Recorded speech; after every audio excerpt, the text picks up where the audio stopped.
Hey, man. Hey, Nong, man. Let's see. Hell no. Hello. Hell no. Can you hear me? Yes. Thumbs up. Megatron must be stopped, no matter the cost.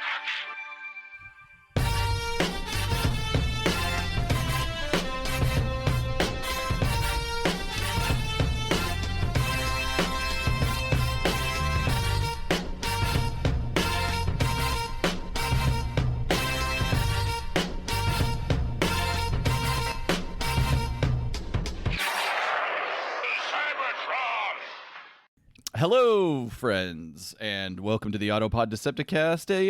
This is a bi-weekly podcast delivering an episode breakdown of the Beast Wars series. This is APDC episode number 254. That ding you heard was Caleb texting us. Let's put this in Do Not Disturb, so Caleb can text us even though he's sitting next to us, but then it won't disturb the listener.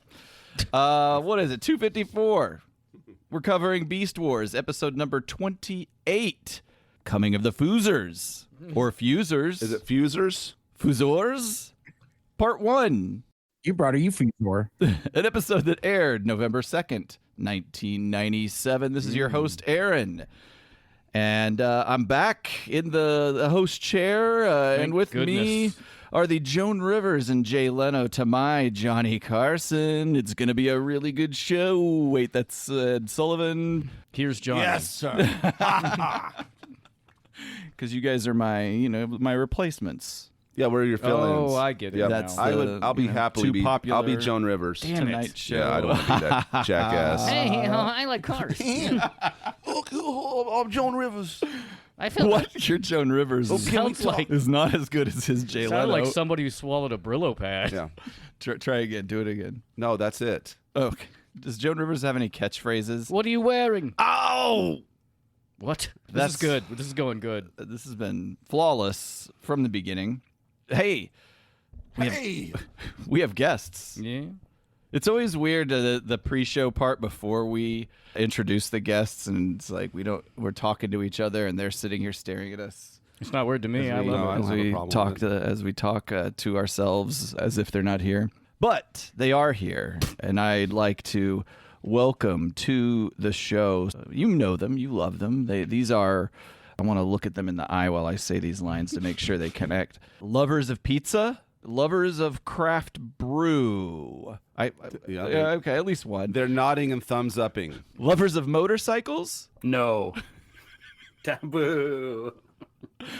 lovers of the once per year evening cigar followed by a morning bout of nausea and throat irritation. Okay, well, That seems like not me. yeah, I don't know. Mike, I don't think he realizes he's on mute. Yeah, Mike, you're on mute. Lovers of the fine craft of audio, Oh, yeah, some people, we like it all right. Yeah. lovers of legacy animated heroes and villains recreated with more saturated colors, exaggerated proportions, and strong silhouettes with fluid, expressive animation. Yes. All right. Yes, we like Welcome that. to the show. I don't really enjoy fluid legislation, yes. Which we're going to discuss That's going to be today. all this entire, next 2 episode arc here. Welcome to the show, the competition, a.k.a. the Super Mikeo brothers, Mike Seibert and Michael Andrews of Two Mikes Too Furious. Hey. Thank you. Thanks for having us. Welcome back, guys. Thank you. That's a terrific intro, Aaron. Welcome back. You're very, very good at this. You're the specialist host ever. Thank you so much. Appreciate it. I also want a point of order. I have since retired from the cigar game. They hung my jersey in the rafters. Not about that life anymore. Goodness. Your jersey's hanging in the Just for Him humidor room. Yes. Is Just for Him a franchise? Sounds like it. Do you guys, y'all have Just for Him in your cities? I wasn't. No. Just for Himador. We're just warming up. They just have up there. They have Just for Him, HYM. N? Yeah, it's a religious store. Just for Him. Thank you, Michael. That's funny, Thank you, Caleb. I shouldn't Michael. have I liked it. that. Thank you, Michael. I like it. No, thank you, Mike. You guys have done it. The final mic drop. Did you guys talk about this while you guys were on while I was out? Nope. Okay, good. Before we get into your most recent episode, I want to apologize because I haven't taken the time to say this personally offline or even on our somewhat less notorious M2MF APDC group chat. But I just wanted to say congratulations on the accomplishment of surging your way. I don't know if surge is the right word, making your way casually through the series, through Transformers Animated. Quantum surging our way through the show is what it is. No, thank you. Seriously, yeah, it's an we awesome did it. accomplishment. Yeah, no, good. Yeah. How do you feel? Tired. Yeah. Yeah. How long did it take? Just Mike, what was it? Probably just shy of 3 years. 2 years. 2 years. It's 3 seasons in 2 years. Well, because Three I did seasons, research years? before the show, I can tell you Oh, there we go. you've all started in February of 2023. Right now is the Augie Doggy Days of Summer 2025, although you technically wrapped in June. So, yeah, we'll say 2.5, 2.4. Hey, Michael Anders, can I see you over here for a second? Just a Yeah. little side. Yeah. I think he thinks the show is over. Yeah, I think he thinks we're I think, wrapped. I think so. This kind of sounds like, well, congratulations, you guys did it. You know, here's your flowers and all this other stuff. Friends, show isn't over. That's not the we're back. implication. So- I'm saying wrapped on the series. So- You wrapped this thank you. Transformers Yes. animated series. Well, let me ask this. I think what you're saying is we've done what we set out to do, which Yes. was get Mike Seibert to see every episode of Transformers Animated produced. And we did accomplish that. Mike is now no longer seeing it for the first time. He has seen it. He will forever be a serial rewatcher if he ever rewatches it again. I'm just going to. Well, he has to rewatch it 3 times to be a serial, I would think. Right? Is that how the serial part works? Well, I mean, just doing it once is a rewatch. That's true. That's true. I thought there might have been like how do serial killers work? Do you have to kill at least 3 people? Yeah. Oh, there you go. Ryan, is that how serial killers work? It's I like guess He that's just right. confirmed it. It's not just kill because you could like a spree killer could kill 3 people in one go, but that's not a serial killer. It has to do with method, and usually there's a sexual component. Do you We have jack? that covered. Do you Oh, God. intend Oh, to God. jack off while Oh, God. watching it for the 3rd time? Boy. No. Why do you say why else would you say we're too furious? Then? Furious. We can't. Come on, man. Mm. I called it too much too furious for a reason. Oh, I thought we were furious because we were celibate from masturbating. I was holding it all in to get my furious level. Well, that's why This we was an came on incel the cast. funding of the Fuzors because we're so pent up. I came here to come. Hashtag no This fap. is- That's why they're changing their names to Too Sis, Too Furious. To cis. I'm confused. What did I do wrong? I don't know. Cis just means you identify as the gender you were assigned at birth. What is the one where the male can't get any action and he becomes an asshole? Incel. Oh, Incel. I already incel. made that joke. I was ahead of you, Caleb. Sorry. Sorry. It stands for involuntary celibacy. I wasn't implying your show is over. I was simply congratulating. Like, our show wasn't over after we finished our minute by minute breakdown, Certainly but I not. do remember the emotional feeling of great job. I can't believe we did this. This was quite a overwhelming task. Especially And that second season was long. Well, and I'm just talking about the movie Yeah. itself. I think we'd done something nobody else had done. But then there's that anxiety of, well, do we want to keep this going, and what do we do next? We had And a lot of conversations about it. You were hesitant about doing the episodes. I was? Well, just because you were like, other people have done this. And I'm like, yeah, but not like this. There's a lot more dick and pussy jokes. That's right. Not like this. Take us through your emotional arc of where you are right now, of having just finished it. Where are you? Tired. Okay, right, Tired. What, No, I mean, I agree with that. But we also, I think when we wrapped, there was like, it was a little bit of like, we're done, but also not done. We knew we wanted to do some aftermath. Now, unlike you guys, Mike was seeing this for the first time, so we weren't able to talk kind of openly about the series as a whole. So we always knew we were gonna like have a little bit of like wrap party afterwards, kind of a debrief.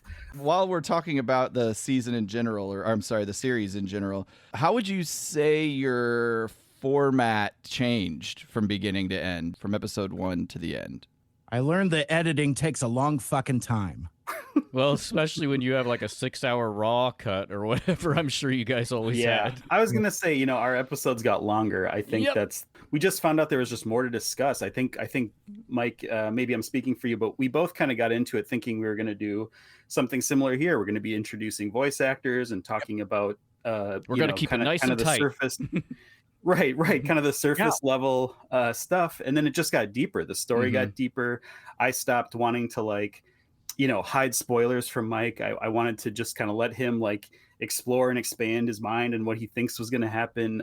That became far more interesting than let's make sure we get every info detail from Wikipedia. Was that difficult for you, Mike Seibert, to not be exposed, just not run into it accidentally of information that you hadn't learned yet? I had glances, and I think I talked about these as we came up with them in the course of doing the show, where I'm like, I think I saw a thing, but I've seen a lot of spoilers without context. But what was really kind of Under Siege 2 Dark Territory for me was when last year, maybe 18 months ago, where animated was really back on the come up. 6-0 ran a poll about the best animated show. The animated won, and there was a significant uptick in discourse. And Hasbro was starting to put out toys again related to the series. Yes, with it just kind of being in the lexicon. I still don't think I saw anything that I was hard spoiled on, but I looked at that. I'm like, huh. I don't think I'm supposed to know that. That kind of thing. I think the biggest one earliest on was the secret of Omega Supreme. That was something that they held until deep into season 2, Michael Andrews, something like that. Yeah, I believe so. That's right. Because season 3 is all about the backstory of trauma on top of trauma, that kind of thing. But there was a GIF that was going around basically of the Autobot ship, the Ark, transforming into Omega Supreme. I'm like, oh, that's cool. But it's one of those things, spoilers without context. I probably in my mind kind of knew that already, kind of given the colors. It's very Omega colored. So there was little bits, character moments, things like that you couldn't have avoided the 86 movie characters like Hot Rod and RC and seeing those images because they're just always posted somewhere of right. So for example, one of our biggest episodes is Transwarped, the season 3 opener. It's basically a movie, and one of the characters featured in there is Rodimus, and Judd Nelson returns to voice the character. And when we opened up the show to be like, hey man, if you want to be a guest on the show, let us know. And and of course, Alpha Magnus puts up his hand right away and says, hey man, I want to be on the Wreck-Gar episode, and all of these other things. But everybody and their mom said, well, I want to be on Transwarp because I want to talk about Rodimus. I couldn't believe you got Judd Nelson to guest on the show. Yeah, exactly. Big deal. Yeah. But yeah, well, Mike, if I can jump in quick too, sure. I think one of the things that's great about animated is that, and we've been finding out, a little bit more about this in our most recent project, but there was so much thought and time put into planning and plotting out the episodes and the seasons. It's kind of, you can spoil a character showing up or what they look like or something like that. I mean, you can know that Omega Supreme exists in this universe, but did you have any idea of that backstory of Omega Supreme and how hugely to the plot it was? And not even. Yeah, it's hard to spoil. There's a lot of context around everything. Right. That's the beauty of a well-written show. How about that? Yeah. Yeah, I would say the biggest spoiler that I managed to avoid is the truth about Sorry Sumdak. I managed to go all the way up until we learned that I was like, oh shit, okay. I mean, again, I had seen things out of context and things like that, but and I had seen fan art of how Sorry appears in season 3, and I'm just like, oh well, maybe that's just somebody's somebody's fan art or something like that. It didn't even occur to me that was a trajectory of where the show was going to go. I'm trying to keep it vague because it is actually super spoilery. But so which episodes? A two-part question. Which episodes really stood out to you guys? Whether it's because the emotion, the action, whatever, and then flip the coin. Were there any that were tough to get through, or is it just generally good watch all around? Well, yeah, I think I'll start with that. Sure. It is. I think it's very easily generally watchable. Even though there is sort of this arc of the whole show where there's a story that starts in episode 1 and goes all the way to episode 42. They're kind of still one-off and fun, right? Like you can still get through them. But there are some, I think Mike and I probably have the same response, like the Headmaster episode. I think everyone says that. It's just the character's a little rough around the edges. It doesn't it's not very intrinsic to the plot of the show, but it's still fun and funny. And I hate to say that because it's like Headmaster's like the brainchild, the love child of Derek J. Wyatt. That was like his one of his biggest contributions to the show, or the one that he was most excited about. It not obviously not his biggest contribution, but that's kind of tough. It's like the Headmaster falls flat a little bit for me. I from putting together the TFCon, our last TFCon segment, and everybody hated my favorite segment that I created. I guess I can feel Derek's pain. We're two great creative minds that people just can't Didn't quite unlock appreciate. yet. It's the Wonder Woman 84 of the Transformers animated. Yeah. I'll say that Orson Welles' last role bit that I had is the best thing ever, and It was pretty funny. it's just too far ahead of its time. I still have I that. think I'm it's pretty dynamite. sure. And then of course the whole open damn it open thing that, Deal or can't deal. Deal or or can't can't deal. deal. My favorite game to where I got an entire room of folks at a TFCon to say "open, damn it, open." We literally started a chant. Yeah. I'm like, I gotta hear it from the crowd. Did you feel As like a this cult poor leader? kid is trying to open a case that is screwed shut. Yep. Yep. I felt so bad for that kid because, like, you could see the confusion on his face, and then there was the confusion between me standing next to him on mic, and then me just looking at Caleb. I'm just like, what the fuck do we do now? I'm looking at him like this is working out exactly like I wanted it to work out. Yeah. So poor Cybert. I've given you. I think there's some PTSD there, but what you gonna do? I thought it was funny. It's brilliant. I get it though. Yeah, I get it. Yeah. I will say Orson's. We need to bring Orson's last role to our booth at TFCon this October. You put it thought on the about that table. literally yesterday because have it I saw there. it on my shelf and I'm like, Is it still here? Yeah, it's still here. Put it in a glass case and we're off and running. That'll be the draw to the booth. Some people bring hot models to their booth for no reason other than We have a super inside joke that nobody remembers. we're gonna bring some 3-year-old bread rolls. Those that get it, get it.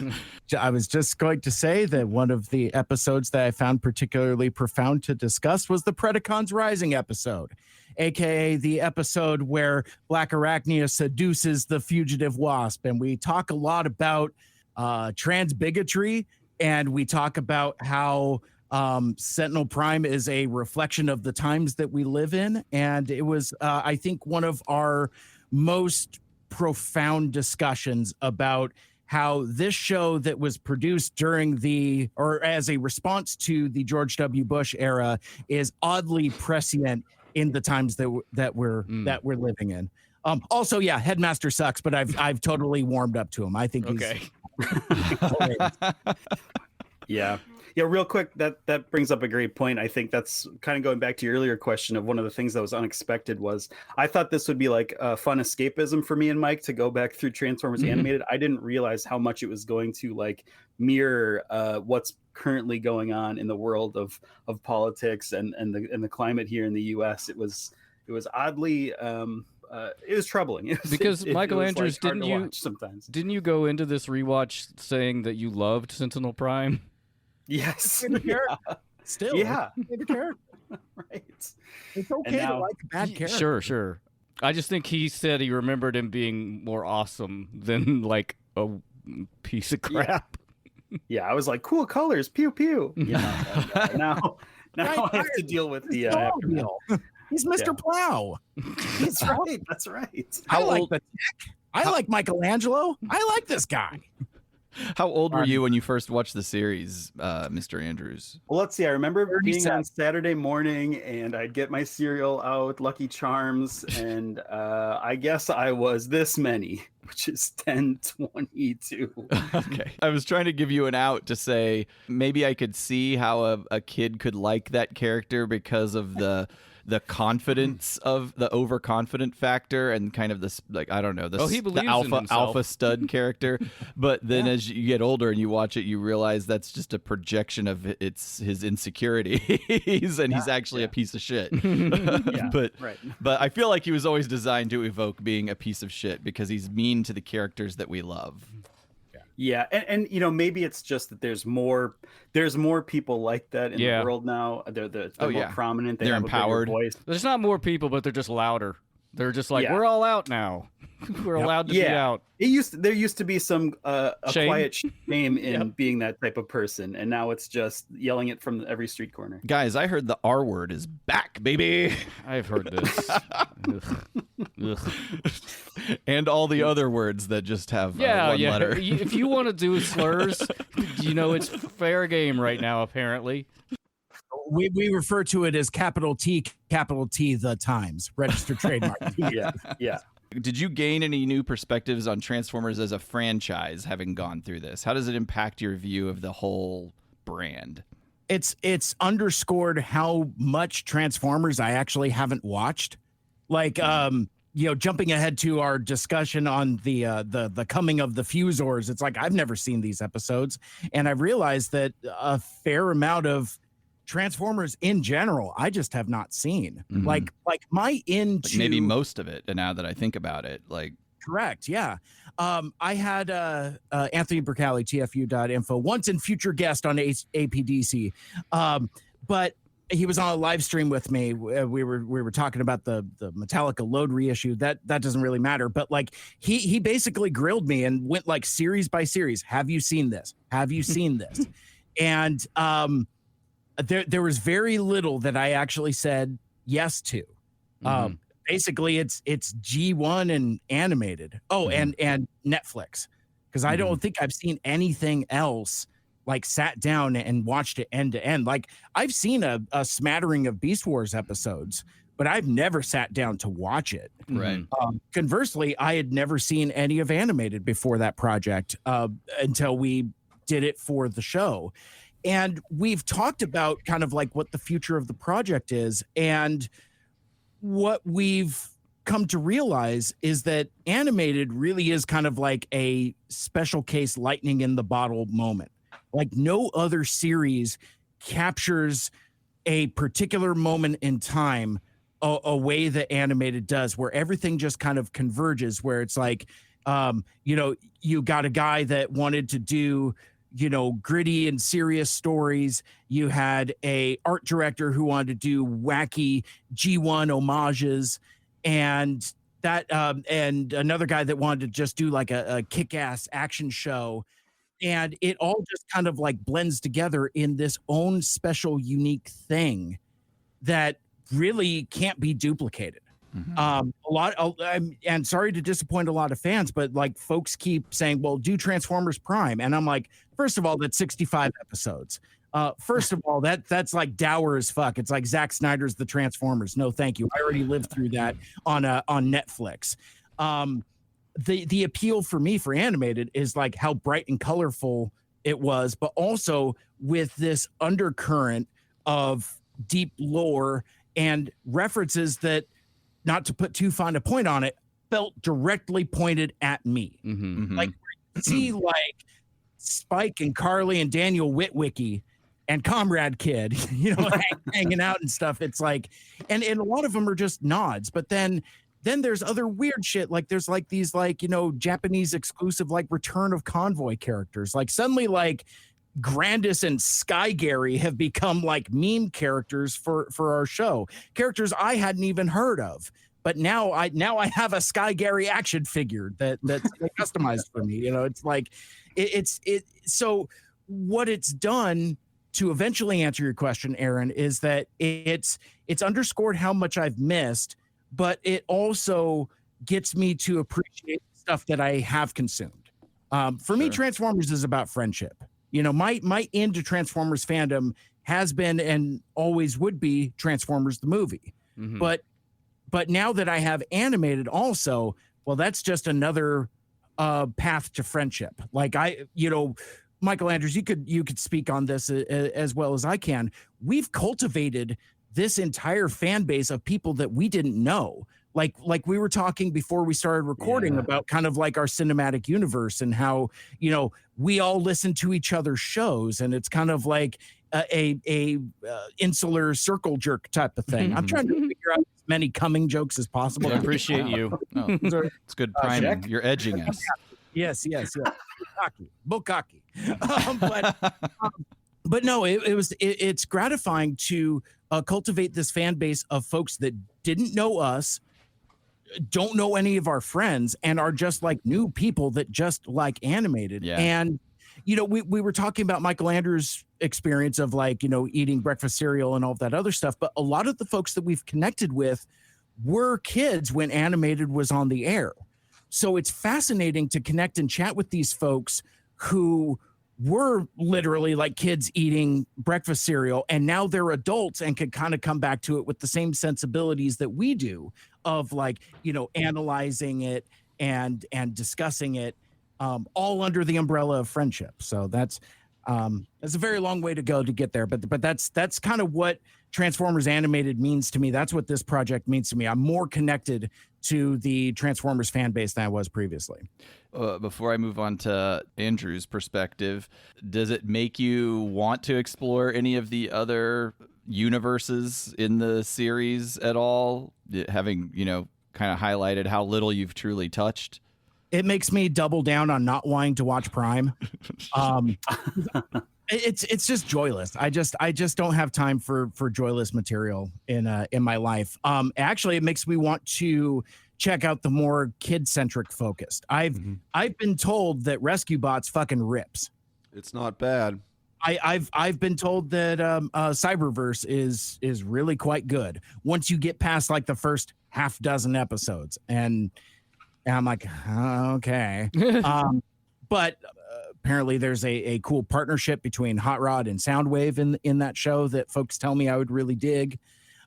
So yeah, I might give that stuff a go. Maybe even like Robots in Disguise 2015, something like that. Anything that's like bright and candy colored, and is like not dour. Got it. I'm going to use this opportunity to yank the mic over in my Yank it. direction quick. Also, all right, Kanye. I'll be Kanye. Beyonce had the best video ever. I'll let you finish. I would say also we did have a recommendation for us to tackle the Beast era, much like APDC is doing now. It was one of our more popular guests is Lita, who folks might know is the internet's #1 Alita 1 stan. But once again, Anthony Bricali, TFU.info, suggested a Michael Andrews, help me out in case I get it wrong here. It was 2 mics, a girl, and a pizza rat is what we would call our Beast era rewatch show. Yeah, I love that. Yeah, that's great. So at that time, I'm like, well, we're not going to do that because we're not going to muscle in on APDC's territory. But that name has changed my mind, and here we come. I mean, you can try. Starting coming into Fuzors, it's like this is now a 2M 2F MSRP takeover. Yeah, 2MF presents Autopod Decepticast. I ask you the questions. Anyway, feel free, take the mic. Sorry. No, I was just gonna say it's important for me to say this, that I never would have done this project with you, Mike, if I thought it was going to turn you against Transformers Prime. I love Transformers Prime. One day, someday, there will be a time and place for it. It's an incredible show. Yeah, but you're not going to get that same level of like Easter eggs and these cute little fun nods. It is a very serious show. I wouldn't use the term joyless. There's a lot of joy, especially in building to the finale. I've never had quite like the emotional catharsis from any Transformers series as I have from Prime. So I'll give it that. Okay. But yeah, just I'll read those books. Sorry, sir. I'm not reading those books. That's fine. That's fair. Compromise. I love it. But yeah, I would say, just the show in general, just kind of, it was a transformative thing for me. It was cool because I had seen it so much. I was the serial rewatcher. It just let me kind of see it again for the first time. And I think everyone in the world kind of wants to watch their favorite movie over again for the first time and like experience things like for the first time. And I was able to do that through Mike, just seeing it for the first time and being able to talk about it and analyze it as if it was the first time me viewing. So that was like the biggest thing for me from this. How did your all's friendship evolve over the course of this thing? You were already buddies, but then you committed some serious time to a project. You had to trust each other. How did that grow? Or did it get worse? Well, I think I think our friendship became deeper in that I thought we were already really good friends, but I found myself, sometimes we would talk for an hour before we even started recording. We started talking about real life stuff and what's going on with you, and can we talk through some problems or anything going on? And that we became a lot deeper that way. I think, you guys probably know, in doing anything like this, there is sort of like a business partner angle where you have to buckle down, get serious, talk about editing and creative directives for the show and all that stuff. I think we did pretty good. We didn't really butt heads, or there wasn't a moment where we're like, I want it this way, I want it this way, let's go to our corners for a little while and cool off. We always were really good at collaboration, but that was a side of it that I honestly didn't picture in my head. I was just like, cool, I'm gonna get to talk to my friend on the microphone, and then we'll shut off our computers and not do it again for 2 more weeks. But there's lots of in between. Cybert, any addendums to that? Yeah, I completely agree and co-sign what Michael was saying. We were, buddies, more than acquaintances, but part of the cinematic universe. He had been on my show a number of times to talk about the live action Michael Bay movies and other stuffs and things. But yeah, there is a partnership that grows organically from being so intrinsically connected in a project like this, where, like we're saying, we spend so much time together, both on mic and off mic, and to the collaboration that was perfect and amazing, because I work best with a partner. I kind of flounder in a vacuum by myself. I kind of need a sounding board. And what I've discovered is that our sensibilities are different enough that they match perfectly. I'm very straightforward, inside the box, whereas Michael is more creative and has, crazy ideas for episode titles or edit suggestions. I think some of the sound clips that we put in started from suggestions Michael had made, and then I kind of took the ball and ran with it, and then I'm just like, ooh, now I'm going to put in this and this and this and this and this, and to the point where he pulls back and says, you don't need Peter Stormare's entire monologue from Constantine in there when we talk about him being Meltdown. It's a couple seconds is fine. But we have this back and forth, give and take type of thing. I'll give him a draft. He'll listen to it. He'll give me edit suggestions. Time permitting, I'll give him one back, and he'll be like, okay, well, trim this, add this, those kind of things. And it's incredibly fulfilling for me, because it isn't just me sending him a draft and then he's just like, rubber stamp, go to press. It's the things that he asked for, I know it comes from a listening and comprehension of the episode, because all of those changes always make sense. In fact, Michael Andrews, correct me if I'm wrong, I don't think there's anything I've ever pushed back on where I'm just like, yeah, I'm not doing that. That's dumb. We're not doing that. No, actually, yeah, it's super available for it. And you're the one that's kind of in there meddling with the actual tracks and all that stuff, kind of peeling back the curtain a little bit. It's hard. I think it's hard not to be to not think so literally about it when you're literally in there with sound bites and data and trying to clip and move stuff around and listening to it real time. Then there's me, who can kind of peel back and is not in that world and just be like, oh, this would be funny. Oh, this would be cool. I think I'd like to stop listening here. That sort of thing. Yeah, Ryan could probably speak to this, but like, editing is kind of a weirdly kind of like sterile antiseptic thing. Like I don't know if I particularly enjoy the content while I'm editing it. Like, so usually like when I'm done and it's published, I'll listen to it and I'll laugh my tits off at all of our jokes and I'll have those moments like, oh man, that sound drop really works. Or like, shit, why didn't I trim that? Or like, I thought I got that, like I'll have like all these kinds of like weird things there. But like, as I'm editing it, yeah, it's, I don't engage with the content very much. It's almost like I'm in like a sterile clean room type of thing. By the time I'm done editing it, I will take probably a month or so to listen to it back because I'm kind of sick of it. Like I've just been through it a couple times, and so I need some space from it. Well, I think, and not to get too far in this is, again, peeling back the curtain, but I think what people have to remember is when you're editing something like that, you're kind of listening to it in real time. If you record for 6 hours, you have to listen for at least 6 hours, and it's more like 12 hours because of all the stopping and publishing. So just shout out to all the editors of podcasts out there. It's really fun for us guys to talk, but the editors, you're doing the lion's share. I will transition at this point. So the recent episode, great listen. You guys snagged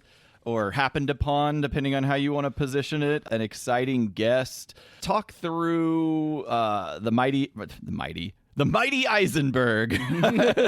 I like that though. He might like that. Talk through the Marty Isenberg connection and just the circumstances that led to that. And Michael Andrews, this is your story, buddy. Why don't you take us through it? I mean, Sure. I will supplement as needed, but like, so to kind of set us up a little bit, I shared on my social media as I was editing kind of like the waveform of like, like a visual representation of how audio looks.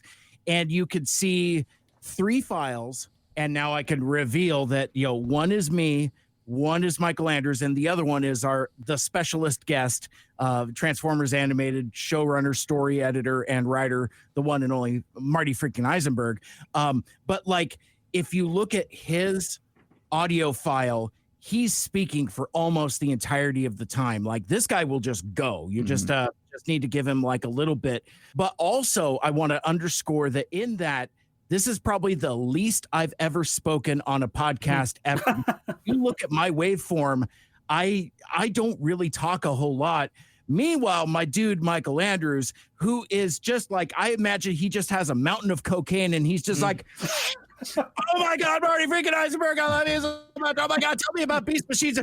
Oh, let's spend a half hour talking about Red Planet and Batman and Beast Machines and oh my God, and what was it like what were you thinking when all of this happened? Oh my God. Wow. Just like Marty freaking McFly here. Yeah, thank you. But no, I mean, all the kudos in the world to Michael Andrews, because he, if anybody has listened to me for any degree of time, even here on APDC, I kind of like, once somebody hands me the talking stick, I just kind of like grab it and keep it and forget like, oh shit, there's other people here. Like, you're a real Flint Dilly.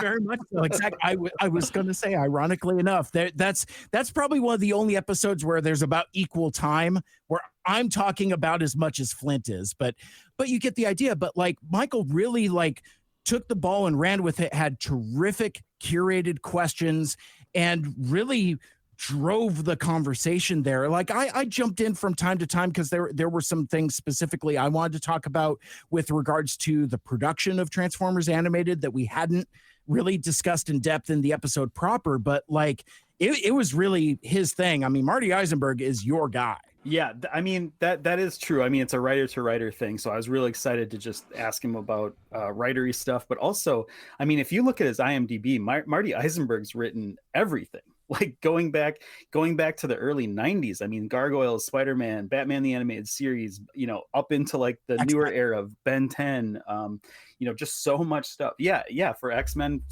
cutting his teeth at the Fox Kids Network. Just an incredible piece of like animation history. And so for me, it was 2 things. It was writing history, it was cartoon history.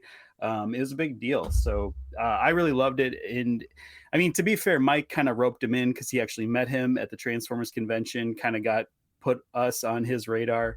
But yeah, once that happened, it kind of just went. And I think something that's really cool is that he was listening to the show kind of in secret, kind of behind the scenes, not wanting us to know about it. And thank God, because I would have been like totally psyched out knowing the showrunner of the show was listening to our insights on it. But once we finished and the cat was out of the bag, he let us know. He said he wanted to come on and talk if we'd like, and we did like. So that was I mean, I still get emotional. I've listened to the episode 4 times now. I made my partner listen to it in the car yesterday, and I still get like the shivers and the tingles. It's like that really happened. I really sat down with one of my writing favorites and heroes, really, and got to talk to them, pick their brain. I want to compliment you because as Mike was saying, you did do an awesome job interviewing. Like, it was very casual yet professional. You pivoted well based on, his anecdotes. And gosh, thank you. Not to make it about me, but it did take me back to my interview with Ron Friedman and how there were certain points where it was awkward and lumbering, and I don't know if a listener felt that, but no, it just felt really good to hear you talking to him, and it was like just a good, solid interview. You did a great job moderating that conversation. Yeah, thank you. And to be fair, Mike was a little under the weather that day too. I don't think it was like totally stealing his thunder. Just kind of filling in the gaps a little bit. It'll be interesting to see how it goes when we chat with him again. Yeah, for sure. I'm out. That was my move. Let me talk about this one episode of Batman the Animated Series that you wrote for 45 minutes that left such an impression on me. That's a true story, Michael Andrews. He after the interview, I kind of did some more digging, and he wrote, what is the name of the episode? Something like the Silicon Man or something like that. But basically, there's this robot duplicate of Batman. And basically, he thinks he could be a better Batman than Batman. I remember that one. And that's the one where he's fighting with Batman, and like he falls off the ledge. The robot catches him, but the cape rips, and Batman presumably falls to his death.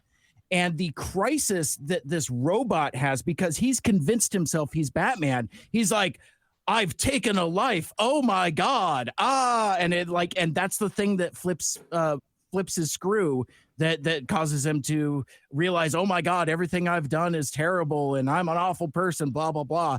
But it has this lovely coda at the end where it turns out Batman's okay. He's like hanging on to like a stick or something. Thank God. Oh man, I thought he was dead.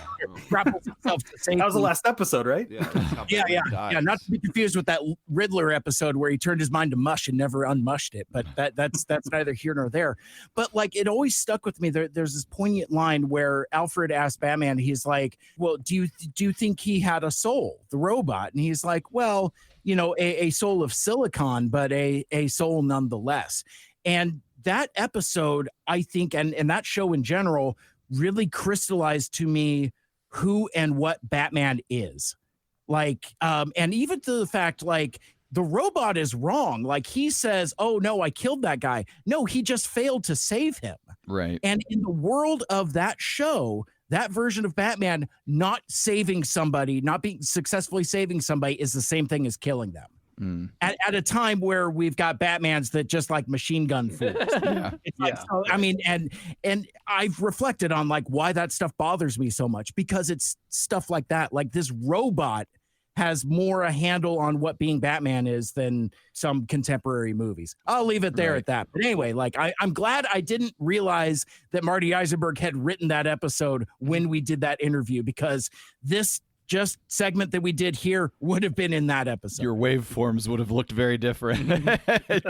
Congrats on the great conversation with Marty and having secured him as a fan of your show. That's even the higher form of elevation, I think. Ron Friedman's never listened to one of our shows and couldn't give a fuck less. There's no secret Transformers creators that are like, man, these guys have really got it. And so the feeling that somebody actually listened to your show and it helped them relive the experience for themselves in a great way, and also have input to add layers and textures to what you guys did. That's amazing. The only other question I'd have is, with the animated coverage that you've done, just to be specific, podcast is not over, but there's a significant piece that's now in the rear view. Do you guys want to talk about what's next? Do you know what's next? What's up? Well, I was going to say that the current phase that we're in is we are in the era of the Isenberg files.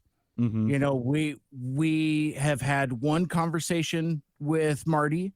We're going to talk to him again, and depending upon how that conversation goes, we may talk to him again. Mm-hmm. Basically, because the thing with this guy is, aside from being like the story editor and writer and kind of de facto showrunner, you know, he wrote a number of episodes, but also he's written a fair amount of ancillary media.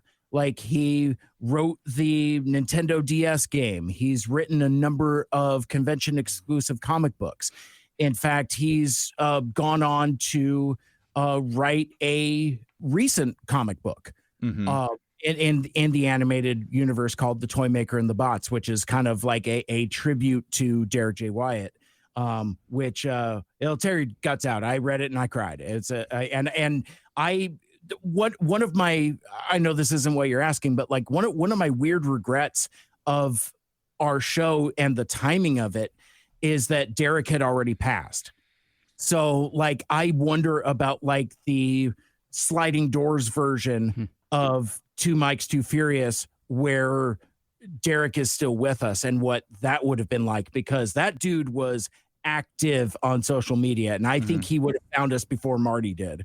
So I kind of wonder what that would have been like. But more than that, I'm, as just on a human level, I'm sad that I didn't get a chance to meet or interact with this guy when so many other folks that we talk, like Alpha Magnus, like, you know, would like DM him all the time.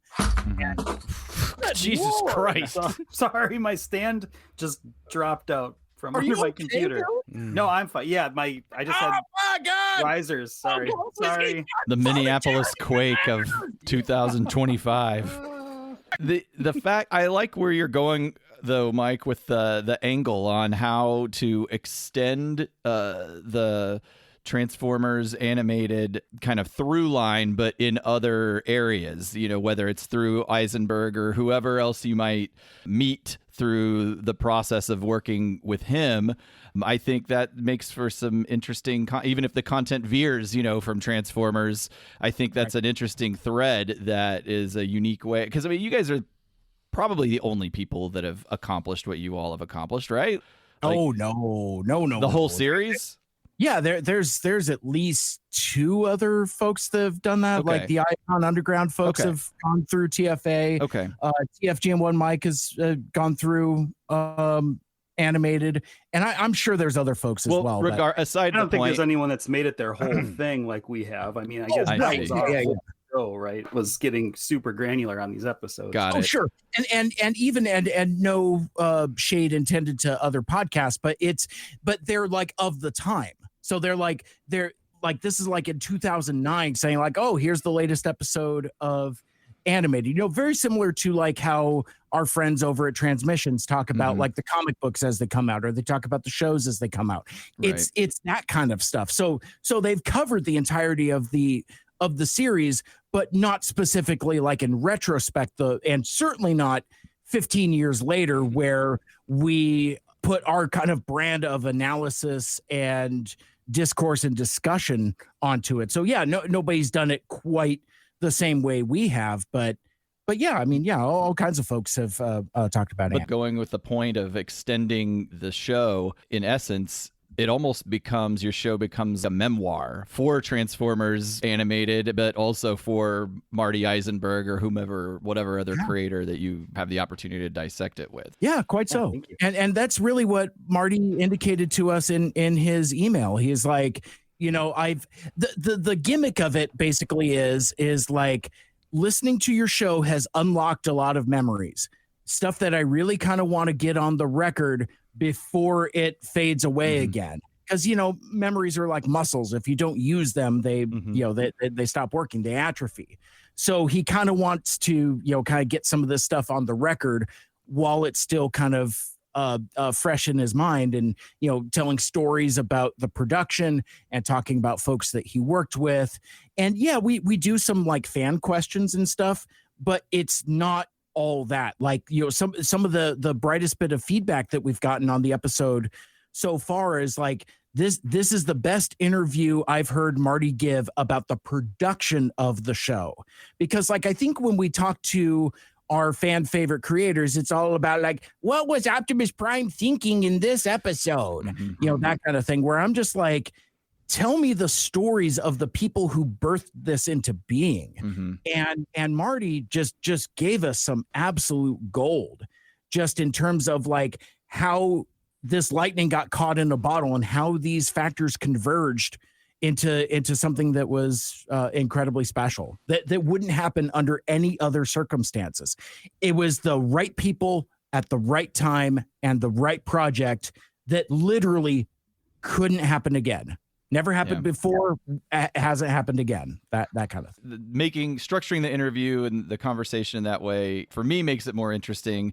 It makes it more about them, so they're more engaged. I also enjoyed the parts of where he talks about I don't know if politics is the right word, but a little bit, how being the middleman between the brand, the toy brand, and the other execs from the entertainment side of the business, and trying to moderate and mitigate things. Although it doesn't seem like it was that problematic due to the context of the Bay movies and how the brand had its eyes on bigger issues at the time. So they were kind of able to speak to what you were saying. They were able to fly under the radar and express their creativity a little bit more freely. Yeah, and that's kind of part of that lightning in the bottle thing where, you know, it wasn't just the right people at the right time. It was also the Bay movies happening and Hasbro trying to do a shift into like, well, we want to start like this entertainment network. You know, shortly after that, they'd have the Hub Network, which only lived for a little bit. But you could tell they were trying to get into that more so than just be the toy side.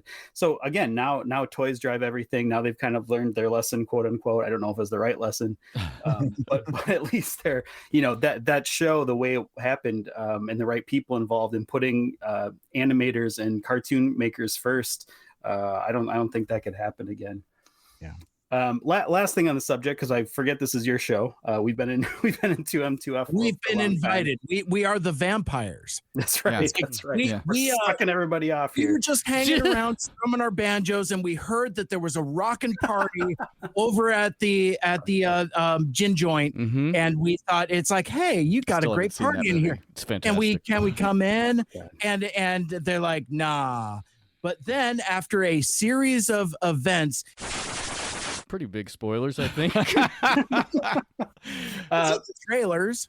Anyway, I just wanted to say I'm really glad that happened, that the interview happened when it did, because it actually, some of Marty's insights will actually lend insights to the episodes we're going to talk about today, which I kind of found fortuitous. So yeah, let's get into it. Yeah, but thanks for being on the show. We will get into it. First, shouting out the patrons: Alpha Magnus, Debbie, Skeeter, Jeff the Pusherman, Mike Seibert of Mike Seibert Radio, Bono, Michael Trimblett, Roop, Jonathan, Robinus Prime, Safubi Samurai, Chandler, Jay Soups, Matt from Louisville, Nick the Toy Mad Dad, Ken Bockelman, good.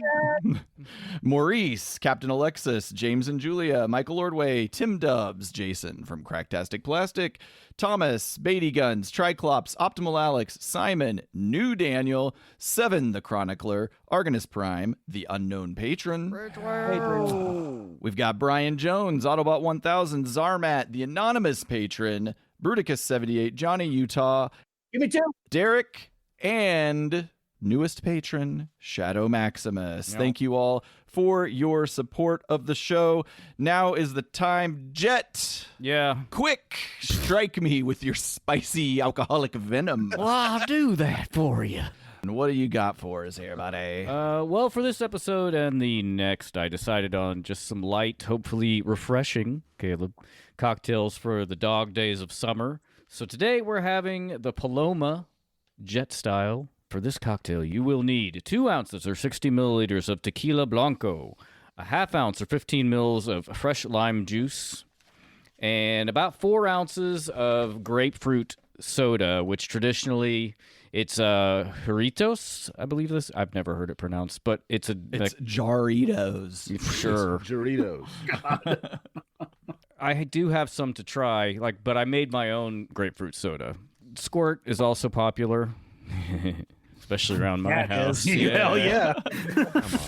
Come on. That's I a won't. fuzzy foozer right Come there. on. But It's the coming of the Fuzors. What do you else? do you Come expect? on. but This is what they want. This is what you want. It's This time is to what get you sloppy, people. So I made this soda, my own grapefruit soda, because I don't think commercial grapefruit soda is particularly grapefruity. So if you want to make your own grapefruit soda, it's really easy. I just did 8.5 ounces or 250 mils of fresh ruby red grapefruit juice, 1 ounce or 60 mils of agave syrup, and then 16 ounces or 500 mils of club soda. And add all the ingredients into a shaker except for the soda, a shake with ice, strain into a large rocks or Collins glass over fresh ice, and top with the grapefruit soda. Then garnish with a grapefruit slice. And a pinch of salt is also recommended. All right. Do you want to try it? Yeah, let's do it. Cheers. What you got in that glass over there, Michael Andrews? It looks like straight vodka. Yeah, I wasn't able to assemble the ingredients for today's drinks, but I'm having my own little morning cocktail. It's a combination of vodka. I don't know if you guys have heard of that, but also a little product placement. This is a Fruity Pebbles flavored sparkling water of Liquid Death. You're like an so it's alcoholic like- toddler. Yeah, thank you. Oh my gosh, thank you. That's so nice. But yeah, it is. I just kind of wanted to cash in on that Saturday morning or Sunday morning, in this case, cartoons vibes. A little cereal, little milk, a little vodka, because I'm an adult and I can. Yeah. Nice. And Mike, I think, has a tumbler of coffee. You don't know what's in here. It's coffee. Did I you? might have all of those ingredients and more. I'm gonna guess some of it's creme de menthe if I really had to. Ooh, I like I was that. going to save that legislation for the next episode, but yes, very likely. Very likely. Ryan, I love it. And I love the fact that you made your own grapefruit club soda. I would have that critique of any fruit flavored but non-sugary carbonated drink. This one is the I want the grapefruit. the commercial one, and then this one's the one I made this morning. It doesn't last very long because it's definitely not as carbonated as the other one, but. Yeah, what is the process to kind of make your own soda? Was it an infusion type thing? Did you let it sit or soak? No, I just took the juice and added the agave syrup to it, and then carbonated. I have a soda stream, so I carbonated water and then just poured them all together, and the carbonation kind of let it. A little bit of a homemade Tirani situation. Yeah, the homemade tastes a lot more like grapefruit. Yeah. It's got that ruby red essence. Yeah. So Good job, Ryan. And hey, you know what? Do you think it's refreshing? I do. It's very refreshing. It's a very good summer drink. Yeah, for sure. Yeah, I like tequila when it's done right. Thank you very much. So I hope everyone enjoys this drink if you try it, and if you'd like to have your own kind of cocktail that you like to sip on featured on the show, you can do that by sending us $5 to @APODcast on PayPal. Put in the notes what you would like me to make, and I will make that cocktail on a future episode because I cannot make it on a past one. Thirsty, money, buy us a drink. Buy us a drink. There it is. Peek behind our production curtain. Ryan never has to do an editing drop of that music. Caleb literally He plays it into the microphone from his phone. which I think contributes to a gnarly quality. Absolutely. It's a little punk rock, you might even say. That's right. Well, let's get into it. Last episode recap. I'm not recapping the Deke because I feel like we need to be brought back into this universe. I'm so much happier. Well, not happier, but I was really happy to get back into Beast Wars. We've done like 3 of the 4 last episodes have been Joe episodes, and I like Joe fine, but I'm ready. I was very happy to get back. And it's getting good. Too. Yeah. Like Especially this first one is so good. I'm enjoying it. The recap is Tarantulas creeps in Black Arachnia's brain. Her mind web twists under his mental reign. Cheater clips Waspy, drops him high. Through smoky skies, he cries, Maximals can't fly. Why? Cheater can fly now. He can fly now. They fly now? Golden discs all around as we await the coming of the Fuzors. I don't know why I'm saying it like that. I have not ever said it like that in my head or on purpose. Coming of the Fuzors, part 1.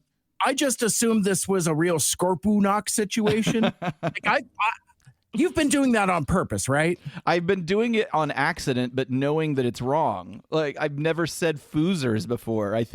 I don't know what's wrong with me. It sounds like some kind of 90s snack. It does, yeah. It's Fuzors.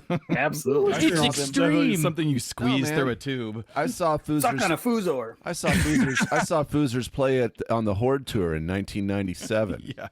There you go. I saw Fuzors open for Hoobastank once. Yeah, They were better 100%. before their lead singer died. They sucked. But the way he died was hilarious. Drowned in pudding. Oh, amazing. So real quick, guys, before we kind of get into the episode discussion proper, I know Ryan and Caleb, you talked about this a bit during the Aftermath episode, which, obviously the season 2 premiere. And we are in the era where Beast Wars does start getting good. Yeah. I think I teased you guys when you were on 2M2F last year. I was like, oh yeah, they're almost to the point where Beast Wars starts getting good. But can we spend a couple minutes talking about this intro? Because it is not good. Yeah, you don't think? Yeah, I think it threw me off because for this watching at Michael Andrews' suggestion, I rewatched Aftermath. So I watched Aftermath and then Coming of the Fuzors parts 1 and 2, and I thought that intro was just unique to that episode. But then as I got through it, I'm like, oh, this is, it's slow, it's plodding, the music is fine. I like the score. We're very pro Beast Wars score on this show, but there's just no drive to it as opposed to other season 2 intros. Think of how hard the season 2 intro for G1 hits. In 1984, it's the Transformers more than meets the eye. But by the time you get to season 2, it's ooh, ah, and it's all of this dynamic animation and all of these things happening on top of other things, Omega Supreme steps on Blitzwing, and then Scavenger comes and picks him up, and all of these things and turning stuff. This is just previously on the Transformers, and you get a fucking recap on top of it. Very, very tedious. 2 minutes this takes. I guess it doesn't bother me in that way. I didn't even think about it.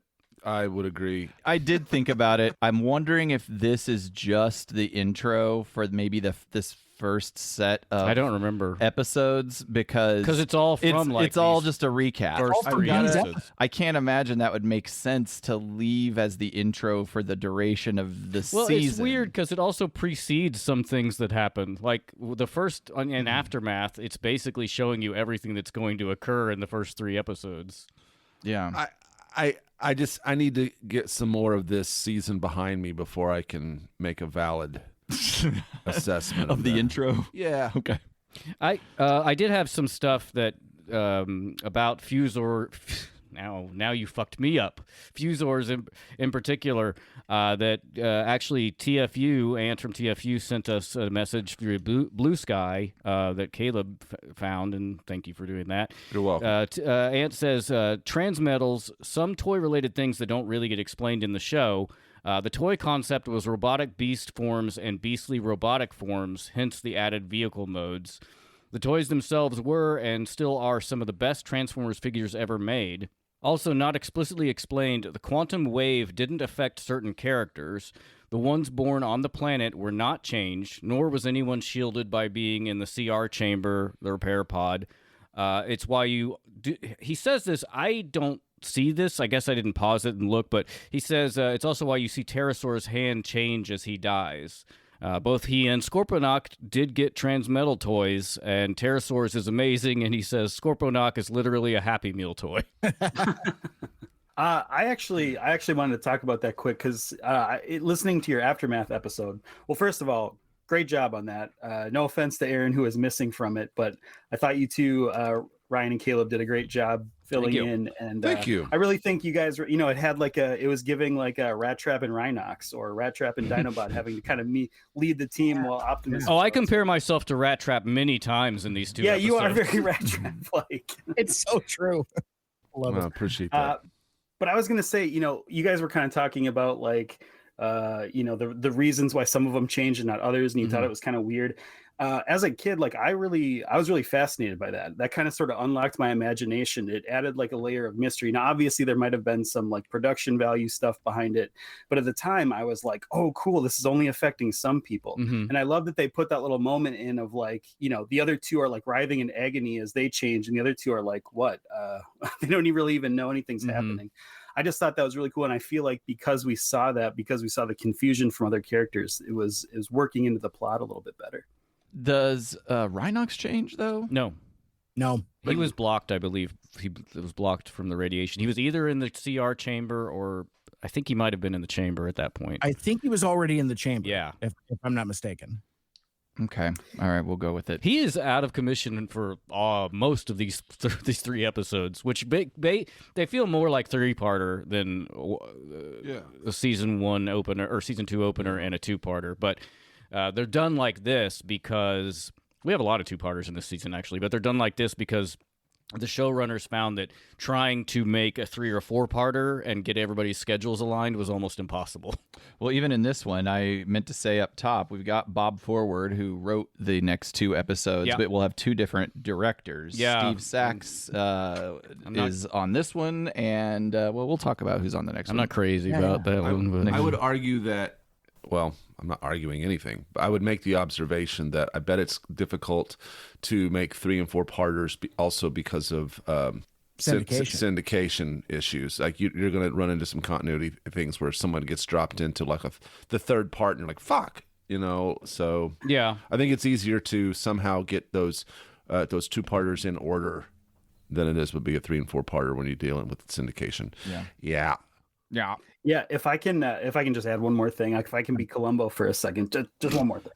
Just one. You have to do the voice. Pardon me. Just one more thing. I need a cigar. No, I was gonna say just from talking to Marty Isenberg. I don't know if you know that we did that, but the synergy we have here is that Marty Isenberg, kind of infamously wrote for Beast Machines, which is the follow up to Beast Wars, and so he also has some experience working with Mainframe. So while I hope that the kind of like some characters not being transmetal was kind of part built into the plot of the show, it probably had more to do with the production. And I think he said something interesting where Mainframe, for as much as we've kind of joked about their style and everything, he was saying they were one of the only companies that could actually get this stuff out. Actually, without like sometimes literally crashing and burning of the production of it. And he said it was interesting. That was a unique experience for him in other kind of shows he was writing on, where it's like, I think, quote, he said, quote, "You have to introduce the character in this episode because we can't build the character until X date." So I think probably what happened was, they only had in the budget to create some of these new characters. They had to use the older models because all the characters got toys pretty much. Like all the characters got some transmetal version eventually, but didn't show up in the show. I found that kind of interesting. It probably had more to do with that production, but I think they did something cool, kind of working into the plot, and also just giving kids something to like look at that they're familiar with. Right. Yeah. Learning their lesson from like the it'd be a little jarring to just have all your characters all of a sudden look completely different. Yeah, absolutely. There's a bridge, whether intended and or not. They killed off 2 so that we can get new characters in this episode and into the roster. Who was the other one that died? Scorponok and Pterosaur. Oh, right, Scorponok. Yeah, so it's literally 2 up, 2 down, or 2 down, 2 up. It's like it's an exchange program. I wonder if the animation budget is for like X amount of characters or something like that. Well, not to get too far ahead, but so far I feel like we're up in this transaction. The animation, we talked about this a bunch, and I have some notes about it too, but like it's so good. It's getting so good. Yeah. Well, we're going to open on a dark, stormy, spooky scene, and the camera pans down from the sky, revealing a crash site of 2 stasis pods. The cons get the memo immediately. Delta Quadrant, hurry, Inferno, let's go deal with this shit. Waspinator hovers weirdly. What the fuck? There's only 1 moon now, guys. Yeah, he says Moon. those markings. Waspinator knows, and I'm like, how could you know anything? Yeah, you literally haven't known anything the whole first season. Right. Now you're in on the joke. See, I just think it's huge that it's Waspinator that's the first one that figures it out. It's like the least likely. Well, I think that's pretty cool. He is like, so he's as close to knowing nothing as sentience as possible. Like, it is a weird choice. It would have been a great running joke if he would have been like trying to explain what's happening to everybody else, but no one believes him. Like they can't like convince him because he's such a buffoon. Yeah. Oh, sorry. Just one more thing talking about Scorponok and Pterosaur. I was not sad to see Pterosaur go. He was certainly my least favorite. But it is also kind of cool to see that there are actual stakes in this show because they do not come back. Yeah, they straight up dead. They 86 those guys. And at this point, Primal's dead too. It's and he is dead. It's like, well, we'll get there. It's crazy to think about how you can die in this show because of the fact that they've been all knocked apart so many times into 100 pieces, and they just ultimately get stitched back together. Especially Pterosaur. I mean, I think we've seen him decapitated a half dozen times on this show. Yeah. And we'll see some of the Maximals get real jacked up later. Mm-hmm. We pivot to Dinobot, who's staring from a mountaintop over Predacon headquarters. He also notices the 1 moon situation, but he doesn't have much time to reflect on it as he is blasted by the Darkseid's perimeter defense systems. He's going to have to go robo mode for this reconnaissance work. This part is pretty goofy with the mud. Well, and it's the return of Ryan's favorite, the sexy computer voice. That's Caleb's favorite. Oh, well, it's Caleb's favorite then. My mistake. I thought you liked it. I like it too. I like it too. Yeah, but I've got a thing. I've got a problem. He's taking his pants off. Yeah, it's all. I'm naked now.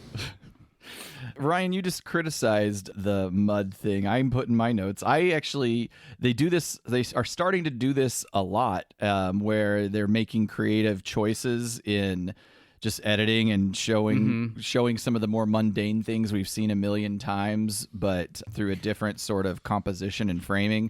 And I appreciated the mud transformation, even though it's a little, you can't really see it very well. It's a little murky. I don't think it's bad, and it didn't bother me. I just think it's it's done in a hilarious way where he's like a Looney Tunes character sneaking up while the camera zooms back and forth trying to find him. That piece. Yeah. That's a different well, and so I'll get to that. The turret is rotating on its axis, looking for unfriendly forms. We see from the cannon's eye view a strange, dare I say, a bipedal silhouette standing still.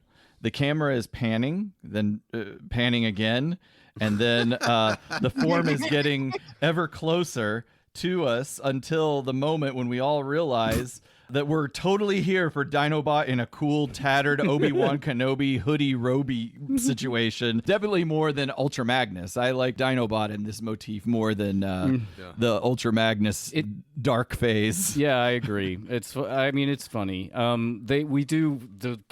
The turret does first zoom in on a frog, and I'm like, I would love a frog Predacon just jumping around all crazy. Yeah. Well, I was going to say that type of thing.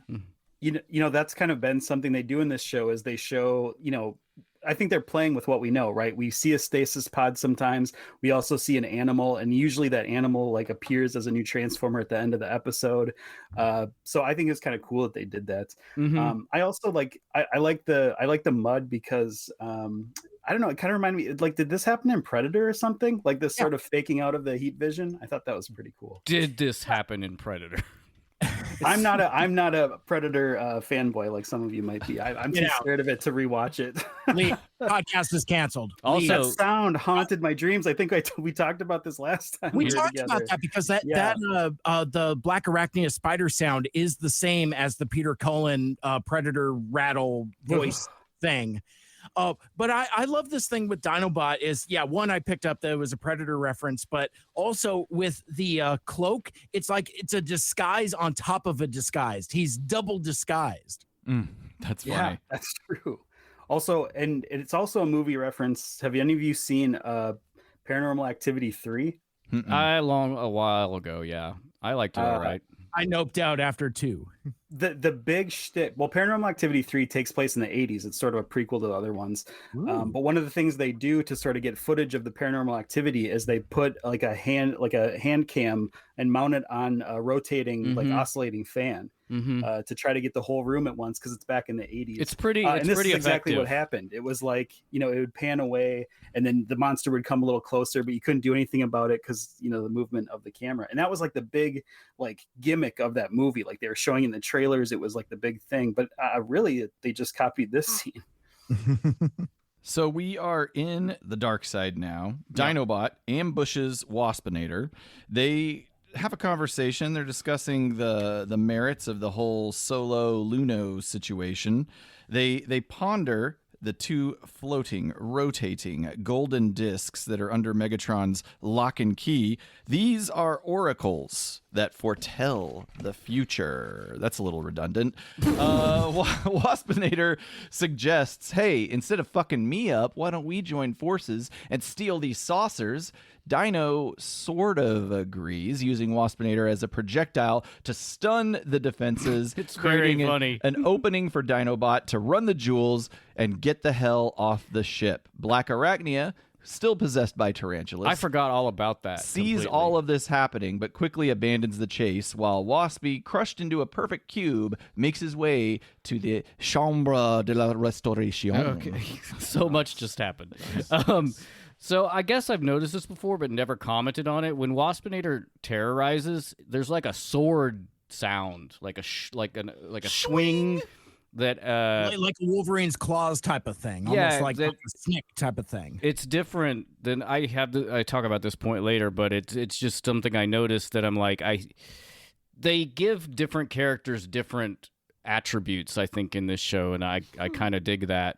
But he's fucking torn apart, then crushed into a cube, and then he says, "Oh sure, don't mind Waspinator. Waspinator just drag himself to the CR chamber," as his cube is pulled along by his hand. Well, and I like that they do like a little bit of curling with like the crumpled up tarantula's body also, because the thing just like spatula flips the Waspinator cube, the wasp cube, if you will, and it just like knocks against Tarantulas and bumps it against Black Arachnia there. But yeah, I thought that whole sequence was hilarious. How just like Waspinator just gets torn up, Thrown in the trash. and it's like indignity on top of indignity. It's like what is going on with the computer of the dark side, where it's like, sure, we're going to magnet you off, then drop you in, then trash compact you into a cube, and then spatula flip you across the room. yeah. It's like it's so much. There's like so Like many. a Rube Goldberg. Yeah.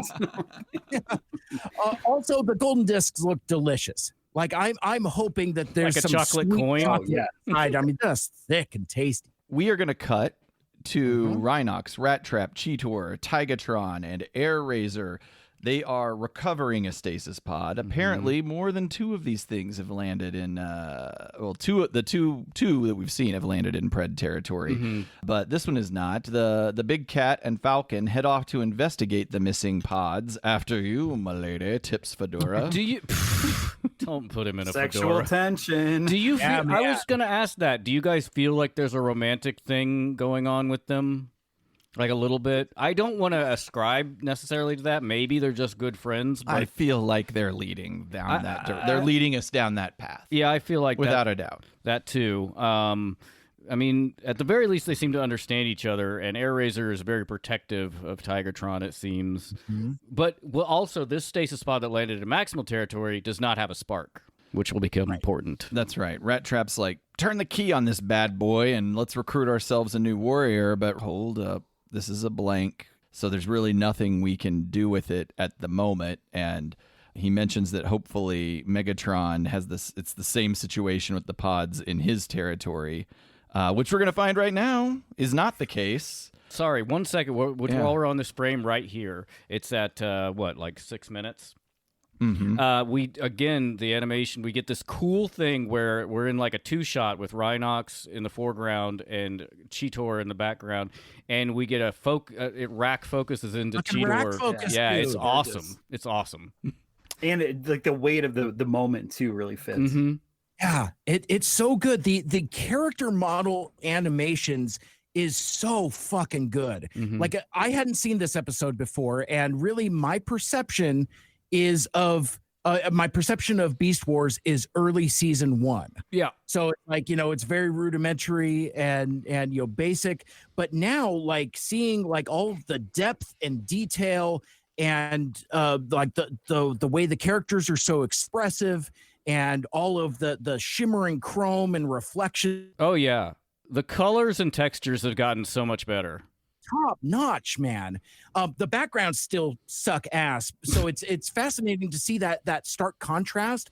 But I wasn't prepared for like how good the animation actually is on the characters here. And again, they're incredibly expressive, and the voice cast is so good. Yeah. Like everybody just rocks. Well, these guys are the toys, like the Transmetal character models, like they are much more than in season 1. Like these are the toys. They transform and move exactly the same way. The fidelity and the amount of detail, I feel like production team has really hit its stride, or maybe technology has just advanced at a rate. And also to build on the background conversation, they're definitely better than they were, because they were like PlayStation 2 polygon backgrounds when we first started this thing. But I don't know if backgrounds are just problematic, or maybe they intentionally make the backgrounds less detailed so that the characters stand out. But I feel like the same criticism was made of Transformers Prime, honestly, that great character models and designs and animation, but the backgrounds were relatively blah. Yeah, I would kind of agree to that for sure. I don't need more reason to not watch the show. Damn it! Now I got to bring him back. I'm in it for the backgrounds. As we said, we're saying as we head into Pred territory, the bots that landed there do have sparks. They've emerged from their floating vessels. We are introduced to some kind of wolf bird and cobra-scorpion creatures, but they have amnesia. It says their data tracks are incomplete. Right. I'm in on this so far. The buckaroo has venom in his veins and is itching for a showdown. He calls the wolf fuzzy feathers. I'm speaking of the scorpion cobra thing, and I'm loving all of it. Yeah. Oh my God, I completely forgot about this cowboy character that is Quick Strike. I forgot all about him, and I fucking love him. His voice is great. We definitely need to capture some of it. He reminds me of Slim Pickens, if you guys know who. Yeah. You and me, we gonna tangle. Yeah, I think I would be shocked if that wasn't inspired by Slim Pickens, which is on Blazing Saddles and Dr. Strangelove. What in the wild, wild world of sports is going on here? He says Tarnation no fewer than 2 different times. Yeah, he does. Well, looky what we got here. Who are you? For that matter, who am I? Well, I don't know, pal. But I'll tell you one thing I do know. And that is, I bet I can thrash your tail. What? You heard me. Come on, buzzing feathers. You and me, we're just gonna tangle right here, right now. There we go. Hell yeah! We go to commercial. I have to know at this moment who like litmus test, who's everyone gravitating towards out of these two characters? Like who's filling your heart here a little bit? Come on. I mean, like, Silverbolt's a big fucking drip, dude. That's my guy. I don't know. So I've seen this before. You knew that? You saw that coming. I could think of, but I've seen this before, and I love Silverbolt. I mean, Quick Strike, just for his sheer ridiculousness, I love him too. But Silverbolt is like he's a himbo. He's just big and kind of dumb, but very earnest. sure. Like a dog. Exactly. Like a wolf-eagle. Almost. I love Silverbolt. I mean, if Tigatron didn't exist and looked that cool, easily Silverbolt, I would say my favorite character of this whole show. Yeah, he's kind of obsessed, we'll see, with fairness and heroism. And he's like a Dudley Do-Right kind of guy. Dudley Do-Right. Yeah, I we haven't got enough into the character yet at this point in this episode, but I like the cheese that they melt over the top of him. They also give him a fanfare. It's a little wink to I think to what you're saying. Those like classic black and white, no gray area heroes. Yeah, I mean, there's so much I want to say, but I'll save it because we haven't gotten there yet. By the way, shout out to Alan's Replay, which is what I'm watching this on. They have the highest fidelity Beast Wars episodes I can find out. I just there, watched it on Tubi, which is good for my screen captures that I use for our headers. Tubi's resolution isn't as good as Alan's Replay. Okay, for the record. All right. How is it on the Hasbro Pulse channel? Have you tried that? That's frustrating to find because they don't list the names. Yeah. No, I was just curious because I haven't dipped in there. I haven't. Its resolution isn't as good as this either, but gotcha. Perfect. I would like to talk briefly about my experience as a first-time watcher of this episode because I wasn't familiar with these characters. I had never seen this episode before. So, ironically enough, this commercial cliffhanger here, that was a straight-up reveal for me. Like, I didn't know who these characters were. I mean, like, I know Silverbolt from being, like, part of the, Transformers fandom, I suppose, through osmosis. But I had no idea about anything about Quick Strike. Me either. And when the Cobra head stinger comes up, I gasped. I was like, holy shit. It's like, very creepy. I had no idea. Honestly, I thought it was another character. I thought that there was a Snake Beast Wars character also there and was teaming up with the Scorpion. I kept waiting for the Cobra to talk, though. He's like, maybe we should, I don't know. We're in Tarnation. We go sell this the old-fashioned way. Oh, Quick Strike, I don't think we need to do that. Oh, my God. I'd like it if that's just what it was, and it was like a split personality. Yeah, that would be cool. Quick Strike. We're going to come back from the break, and we see two, and I hope this isn't a presumptuous subfaction title, Fuzors fighting each other. Inferno flies into the scene and blasts them both. Tarnation. Wingwolf seems to be more thoughtful, the more thoughtful of the duo. Has there been a misunderstanding? When Inferno starts to body slam the arachnoid serpent, the avian lupine pleads to the war ant for a pause in the brawl. That was good. But Inferno doesn't even know what that means, and the whole trio tangles while Megatron watches from behind the foot of a stone structure. Megatron has business to attend to. He commands his computer to access the newbies' activation commands before their security circuits boot up. Megatron puts Inferno into timeout so he can play good cop. I'll pause here for a second. Any commentary? He says, what does he say? He says, goodbye, bad cop. Hello, good cop. Yes. Everything out of, like, Quick Strike's mouth, it just drips gold. You blow a pretty tune, stranger, but it's still hot air to me. Yeah. Less than you can back your claim. It's delicious. I can see the influence that you're talking about in the voice. It's a little less, what's the phrase I'm looking for? It's not quite as silly Slim Slim Pickens, Pickens. voice, but it is the same sort It's of the cadence. same thing, yeah. It's wild. Here, just an overarching thing, guys. These 2 episodes are very Wild West coded. Very much so. 100%. Especially the next one. Yeah. Towards the end of this one, they really Lean in. Yeah. Yeah. Megatron is saying that this is all a simple misunderstanding. He's trying to gaslight them into believing they're both Predacons, which they'd know if only their data tracks weren't banged up on their way to Earth. And that's where we get the official introduction of Quick Strike and Silverbolt, and they are hilarious. I want to, since we gave Quick Strike a little focus here, I want to capture Silverbolt's introductory phrase because Yes. I think you really get a sense of the character right from the bat. Yeah, right away. You know what this guy is about.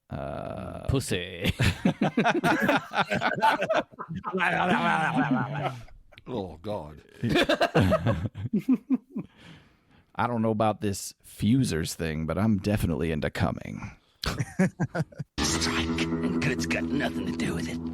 I think my name is Silverbolt. Yes, There it is. pure, strong, and fast. And I love how Megatron just rolls his eyes every time Silverbolt talks. That's great, kid. It's a real Mike Seibert situation. It's like, oh, this guy's This a fucking guy. drip. Oh, boy, this guy He's a bit much. stinks. But no, it's like even just the framing of the shot where his head is silhouetted against the moon, and then the horn, like the sort of like The fanfare. the Literally has a theme, a music cue. And that continues throughout the whole series. Amazing. It's awesome. Did you guys catch that line of dialogue is actually kind of lifted from the original G1? Like original G1. Oh, I read that. Yeah. That what a great wink. I don't remember the G1 Silverbolt saying the line, but I was pleased to learn of that fact. You know what? I just completely did not remember there was a G1 character named Silverbolt. That's ridiculous. I forgot about that completely. The aerial bot, well, like, most of the aerial bots don't really have personalities. I guess Silverbolt does to a and, degree. what's this? But the asshole is the only one I really Slingshot, remember. I think it is Slingshot, yeah. There's another Western character I cannot. That sounds a lot like that. That has that same thing, and it's kind of a thing. Oh, the guy.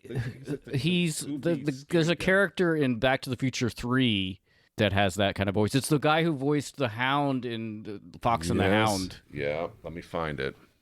I'm trying to find that specific guy. I can't remember. It was like he was maybe even Bonanza. Oh, or something. Bulldog Tannen, right? No. thinking of? It's one of the guy. He's in the bar. He goes, everybody everywhere will say that Clint Eastwood is a coward. Yeah. But it does. But Quick Strike doesn't quite have that high pitched tone. It's not as goofy. It's I think it's like toned down to a little bit more Clint Eastwood, but it's definitely not as like gruff or serious. It's as a little Clint more Eastwood either. menacing than Slim Pickens or the other guy. There's a middle ground. While Caleb looks this up, Yeah. Megatron is quite happy to have rounded up these new recruits, even if he finds their personalities somewhat dubious. He proves his trustworthiness by revealing to these greenhorns how to terrorize and shapeshift into their robot modes. Silverbolt has reservations about the term terrorize. But both robots are activated with this term. Yeah. Real quick, I have to ask Mike Seibert. Yeah. Did you get our animated Megatron vibes from this moment, where kind Very of much like Rise of Constructicons? I was waiting for an end to bring that up because a version of this sequence kind of happens in an episode of Animated where Megatron is having a conversation with the Constructicons about what he perceives to be a misunderstanding. And, I would imagine that David Kay's Predacon Megatron is also a graduate of the Megatron School of the Theater. Yeah. How extra these guys are. I think my favorite Megatrons are the ones that are more theatricality minded. They and are just both total thespians. That's very much so. Very much so. Theater But kids. yeah, so where he's doing like this gaslighting, very similar to how Animated does with the Constructicons. It's like construction crowds was like, oh man, our friends the Autobots told you you're the worst in the universe, and Megatron responds like, what? Who told you that? And Corey Burton just freaking hams it up. It is one of like the biggest meme lines of that show. And as Marty Isenberg shared with us on the script, it just says what ? Like there was no call for inflection there. That's all Corey Burton just being like, what? I got some of this here from David Kay's Predacon Megatron, where he's just like, oh yes, it's just a misunderstanding. We're all Predacons here, aren't we? It's like there is a certain degree of charm to Predacon Megatron, where he wants everybody to be on his side, and he's very inclusive in his message. But also he's a sassy bitch where he's we already talked about it, but he just straight up rolls his eyes with talking about Silverbolt there being so earnest. If I may, while I've got the talking stick here, I'll be very brief, but like we talked about that Easter egg with Beast Wars Silverbolt saying some of the same lines that his G1 counterpart said. And in 1996, or 1997, when Beast Wars was happening, this is like I'm 18 years old, and like I still love Transformers the movie. In fact, at this point in my life, I think I had just rediscovered it on video cassette. That dubbed off the 2 VCR thing to get my own copy of it or whatever. But I wanted nothing to do with Beast Wars, and part of the reason, and Michael Andrews, you can confirm this because I've talked about this in animated and even live action as well. When I was younger, had a huge hang up with name reuse, and so for me, like this freaking wolf bat eagle creature thing running around calling himself Silverbolt, the fuck out of here with that. This guy's named Dinobot. Like he's not even one of the Dinobots, he's just Dinobot. Like one of the biggest things that I ran into, like a hurdle for me, which sounds so ridiculous 20 something years later, but that was a legit obstacle for me. Like I would be a grown ass man before I understood the necessity of name reuse for like trademark retention and things like that. But and it wasn't even until later that I've gotten to know other versions of characters that have the same name. Like, Animated Prowl has almost nothing to do with G1 Prowl, that kind of thing. So like I'm saying now that I now understand and appreciate the importance of name reuse. But in 1997, at 18 years old, I'm like, get this the fuck away from me. I feel like we all went through a phase where we were it's a very Gen X thing too, of like this is stupid, everything's stupid, and just being very cynical. And I think for me too, I was a shithead, and I think just with maturity, hopefully that goes away, because if it doesn't, you have a real problem. I wonder if to some degree, I'm thinking about watching the Deke series, and there's a character called Shockwave. Yeah. I wonder if some degree that character is called Shockwave because they were wanting to retain that word as a character name, not let it loose into the world. I might have, I might be making this up, but you might applied it to G.I. Joe, right? Yeah, you might be right. Well, I think you would be right because the laser wave Shockwave toy had been discontinued at that point, and that's right around the time that the SWAT officer Shockwave comes in. So yeah, I bet you Hasbro is just trying to do what they can to keep keep these names. Wasn't there another character that also had a Transformers name? In that. I don't. Maybe I just remember we called that one guy the G.I. Joe or the Cobra version of Warpath. Metalhead, yeah. Which Metalhead was a Teenage Mutant Ninja Turtles name. So I wonder they swiped the trademark for that from, was it Play School, or I don't know, whomever owned the rights. Metalhead, go bang! He was very Warpath coded. Yeah. Correct me if I'm wrong, but like I thought about this while I was watching it because I was listening to your guys' most recent episode where you're covering the Deke series, and I thought that Quick Strike has a bit of Metalhead in him. Just in terms of like some of his exaggerations. He's not as over the top, but for some reason that was in my ears as well. He's flamboyant in a different way. But still kind of like that same a little bit extra. A little bit of trivia for fans of the Jopasodes.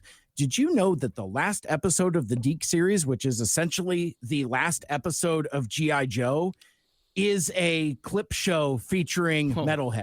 Oh my God. And that's how the series ends. It's literally like Metalhead reflecting on all of his wacky adventures. Listeners, wow, pay us to watch that. Ugh, I don't know. Now I think that phenomenon of the renaming actually kind of stimulates the fandom to some degree, because you have people who, like, I'm a Starscream fan or whatever, and they're as a collector, they will collect every iteration of Starscream across the universe because they're just into that character and they appreciate the nuance of Armada Starscream versus G1 versus Prime, whatever, right? I don't know that I've personally invested in the naming structure. Like, there's no character that I'm like, oh, I'm just into that character's name no matter what. But I think that is a phenomenon. Yeah, I mean, I'm always like the less cynical, like the name reuse thing and like retaining, toy names and stuff isn't as important to me. I like to think of it like an Easter egg.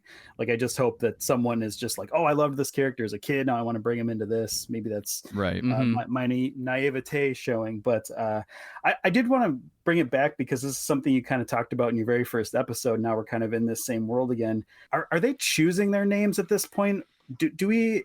I mean, did you guys ever land on like what are they like choosing their names in this show? Are they remembering them? Is it like a mixed up memory situation? Like, I've never really understood that about the show. I feel like they picked their names in the beginning episode. It's been a while. Really can't. But do you think they never had a name before that? Or maybe, they had to, because these guys were online before the crash. Right. So that's a good question. I probably could go back and figure that out.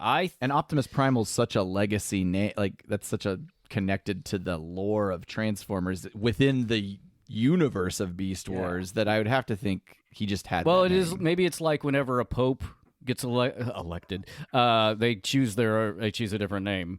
But yeah, I mean, like he did have a name like that was sort of like in lore, but it almost felt like everyone else was like Science Drone 1, Science Drone 2 until they took their beast forms or something. And I think maybe this goes back to in the initial episodes, basically they're on an exploration ship, and the whole point of stasis pods is once you land on a planet, you get to change your form to suit whatever that planet is. So maybe depending on your form, that's what the names come from. Like, you could just pick a different name. I don't know. I mean, maybe they didn't really have lives before this mission. Oh, the original crew?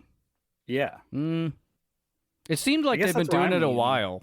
I mean, definitely Rhinox and like Rat Trap are seasoned, but Cheetor feels like the kid of the group. It's just individual experience and based on the character. Before they land on Earth, before they crash in the first episode, the forms are very vague. They're all in shadow. We don't get to see them until they get, I guess, their updated beast modes when they crash. Yeah.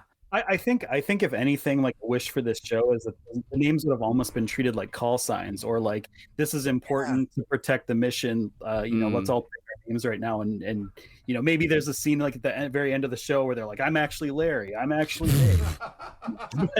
but for now, for this purpose, I want that show really bad, Michael. Well, and the naming with Larry and Dave. With Larry David, even. Also, the naming conventions have evolved significantly, because it was just, this is the animal I turn into with a little flourish, and now we have names that are not directly connected to what they turn into.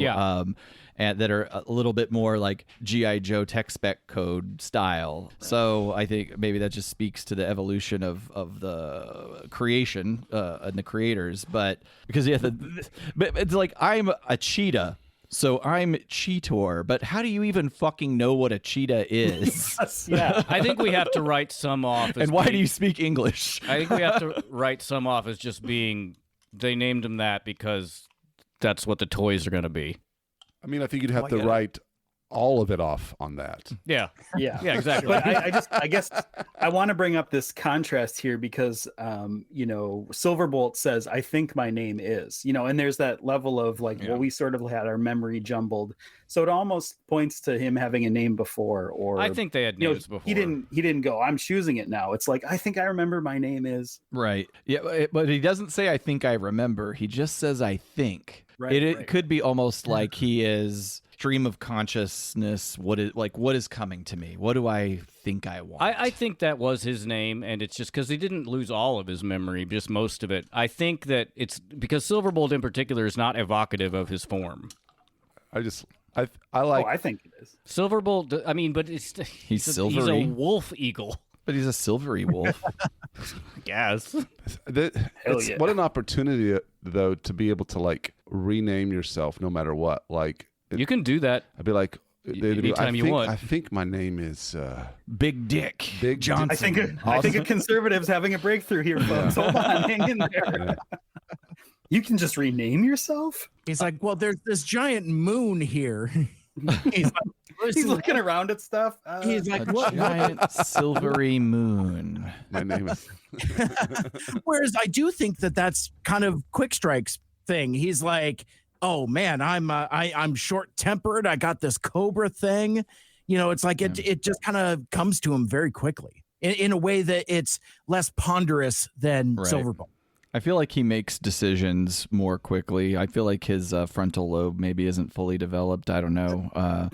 He had a head injury as a child. Yeah. We got to feel for him. He's like the Kanye of the Predacons. I was thinking more Henry Lee Lucas. Of course, yeah. That was actually my first choice, but I was trying to dumb it down for the pop culture audience. That's what I'm here Thank for. you. I care about. Someone I think you're appreciates it. We return to the Axelon. Rat Trap is being a whiny rodent. No, incorrect. What with interpretation? Primal Dead, Dinobot's disappearance, Tigatron and Air Razor's elopement, and now Rhinox is going to get in this hyperbaric chamber for a little mind trip. Listen directly to me. He's just like fucking. He's trying to keep all these balls in the That's air. true. Rat He's Trap got- is like, yeah, what the fuck are you talking about? You're going offline. There's a bunch of shit going down, buddy. Like, Primal's vaped. We got no pod. Everyone's out of the Axelon, and now you're gonna have some spiritual trip. He's stressed out. Yeah, he's like fourth down the peg to be running this crew, right? Like Dinobot's out doing something. Optimus is dead. Rhinox, who's the voice of reason and logic here, is going under. He's freaking Yeah, he's just trying to hold this fucking ship together with duct tape. I should have been more empathetic, Ryan. You're right. I am. Well, I'm also like definitely highly identified with Rat Trap. Caleb's father did call me a little weasel when we were kids. That's your Transformers name, Little Weasel. Just still- mash it together, no space. I'm changing that name. I have to say too, this moment, because it might be my iconic moment later, but this is like my favorite line of this whole thing, where he's like, he tells Cheetor to go, and he's like, "You mean fly?" And he's like, "No, I mean take a submarine." Of course I mean. We did. This is the point where we get to the weirdest transition I've ever seen. We get like a Batman 66 Maximal symbol fly at the screen. I don't understand. Off his head, yeah. I liked that flourish. I mean, again, they're getting creative in more unique ways. Like, It's why? weird. It's Like, what jarring. compelled them Yeah. to do that? But also, it's kind of a callback to the G1. I guess so. Yeah, I don't know if they were intentionally trying to do that or not, but I appreciate it. I appreciate it doing anything to try and switch Doing things up. anything. Cheetor departs groundward then skyward to locate Dinobot. But before the enemies locate Dinobot, we rejoin Dinobot, walking that lonely road upon a boulevard of broken dreams. Oh. The only road he's ever known. He does this like Shakespeare / Charles Dickens soliloquy. Yeah, and I'll capture it here in a moment. Okay.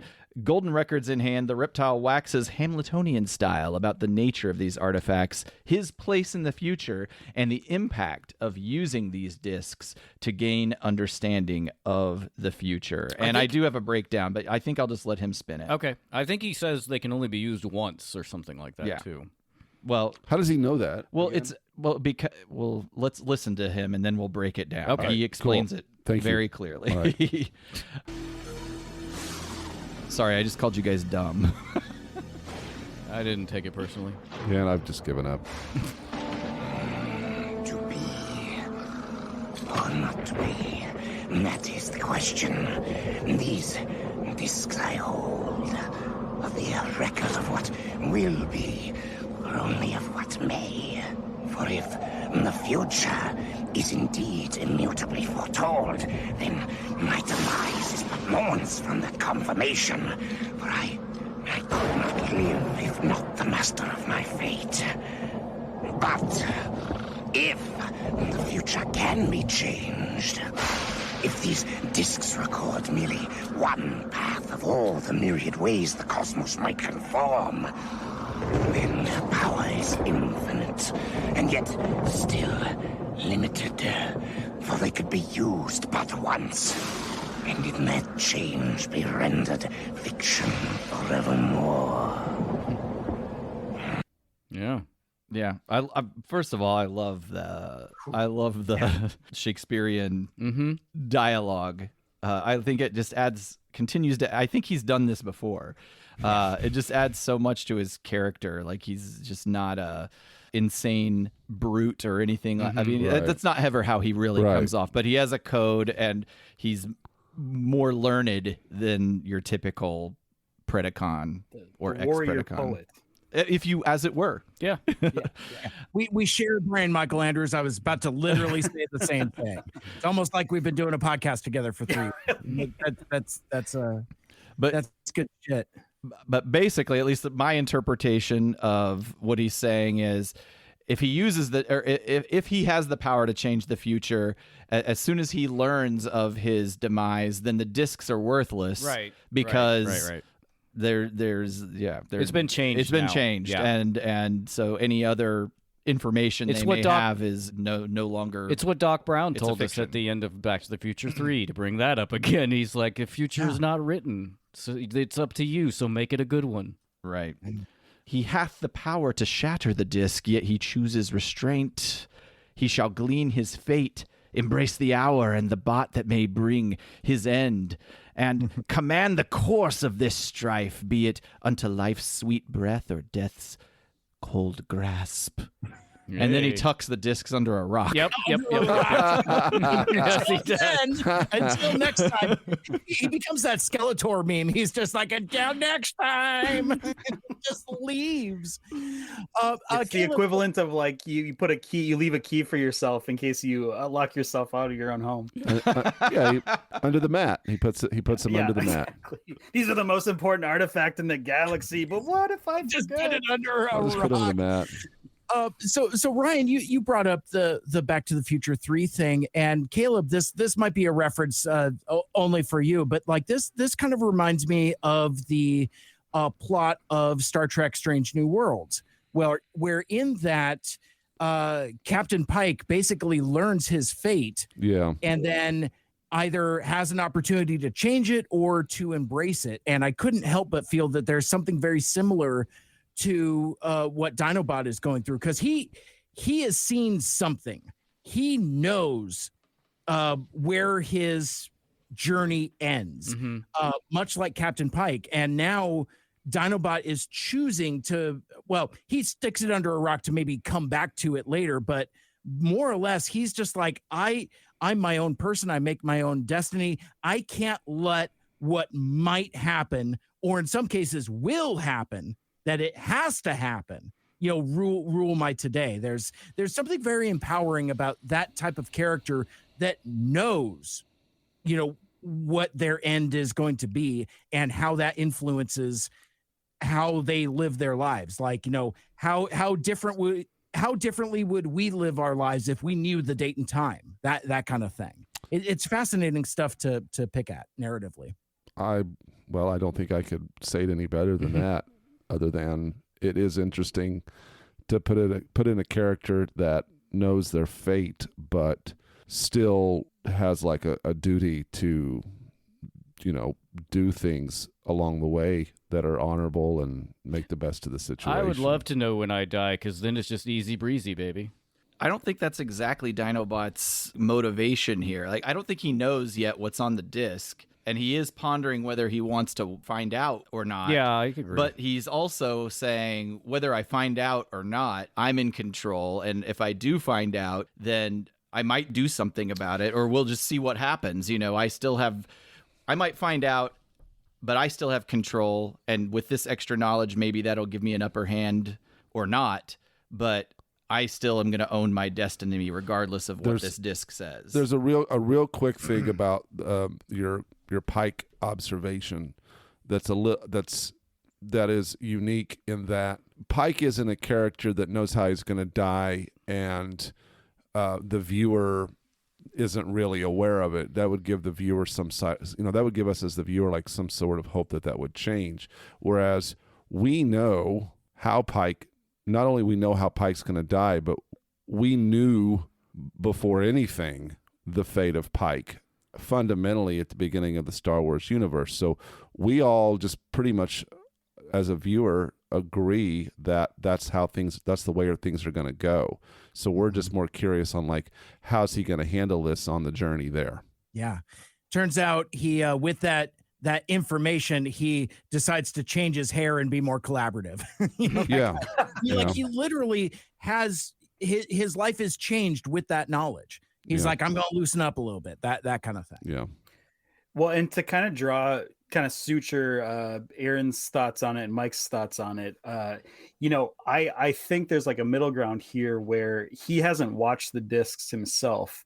And maybe I'm using a little bit of like what I know is coming in the show, but like, I think Megatron has shown him something or told him something that's on the disc.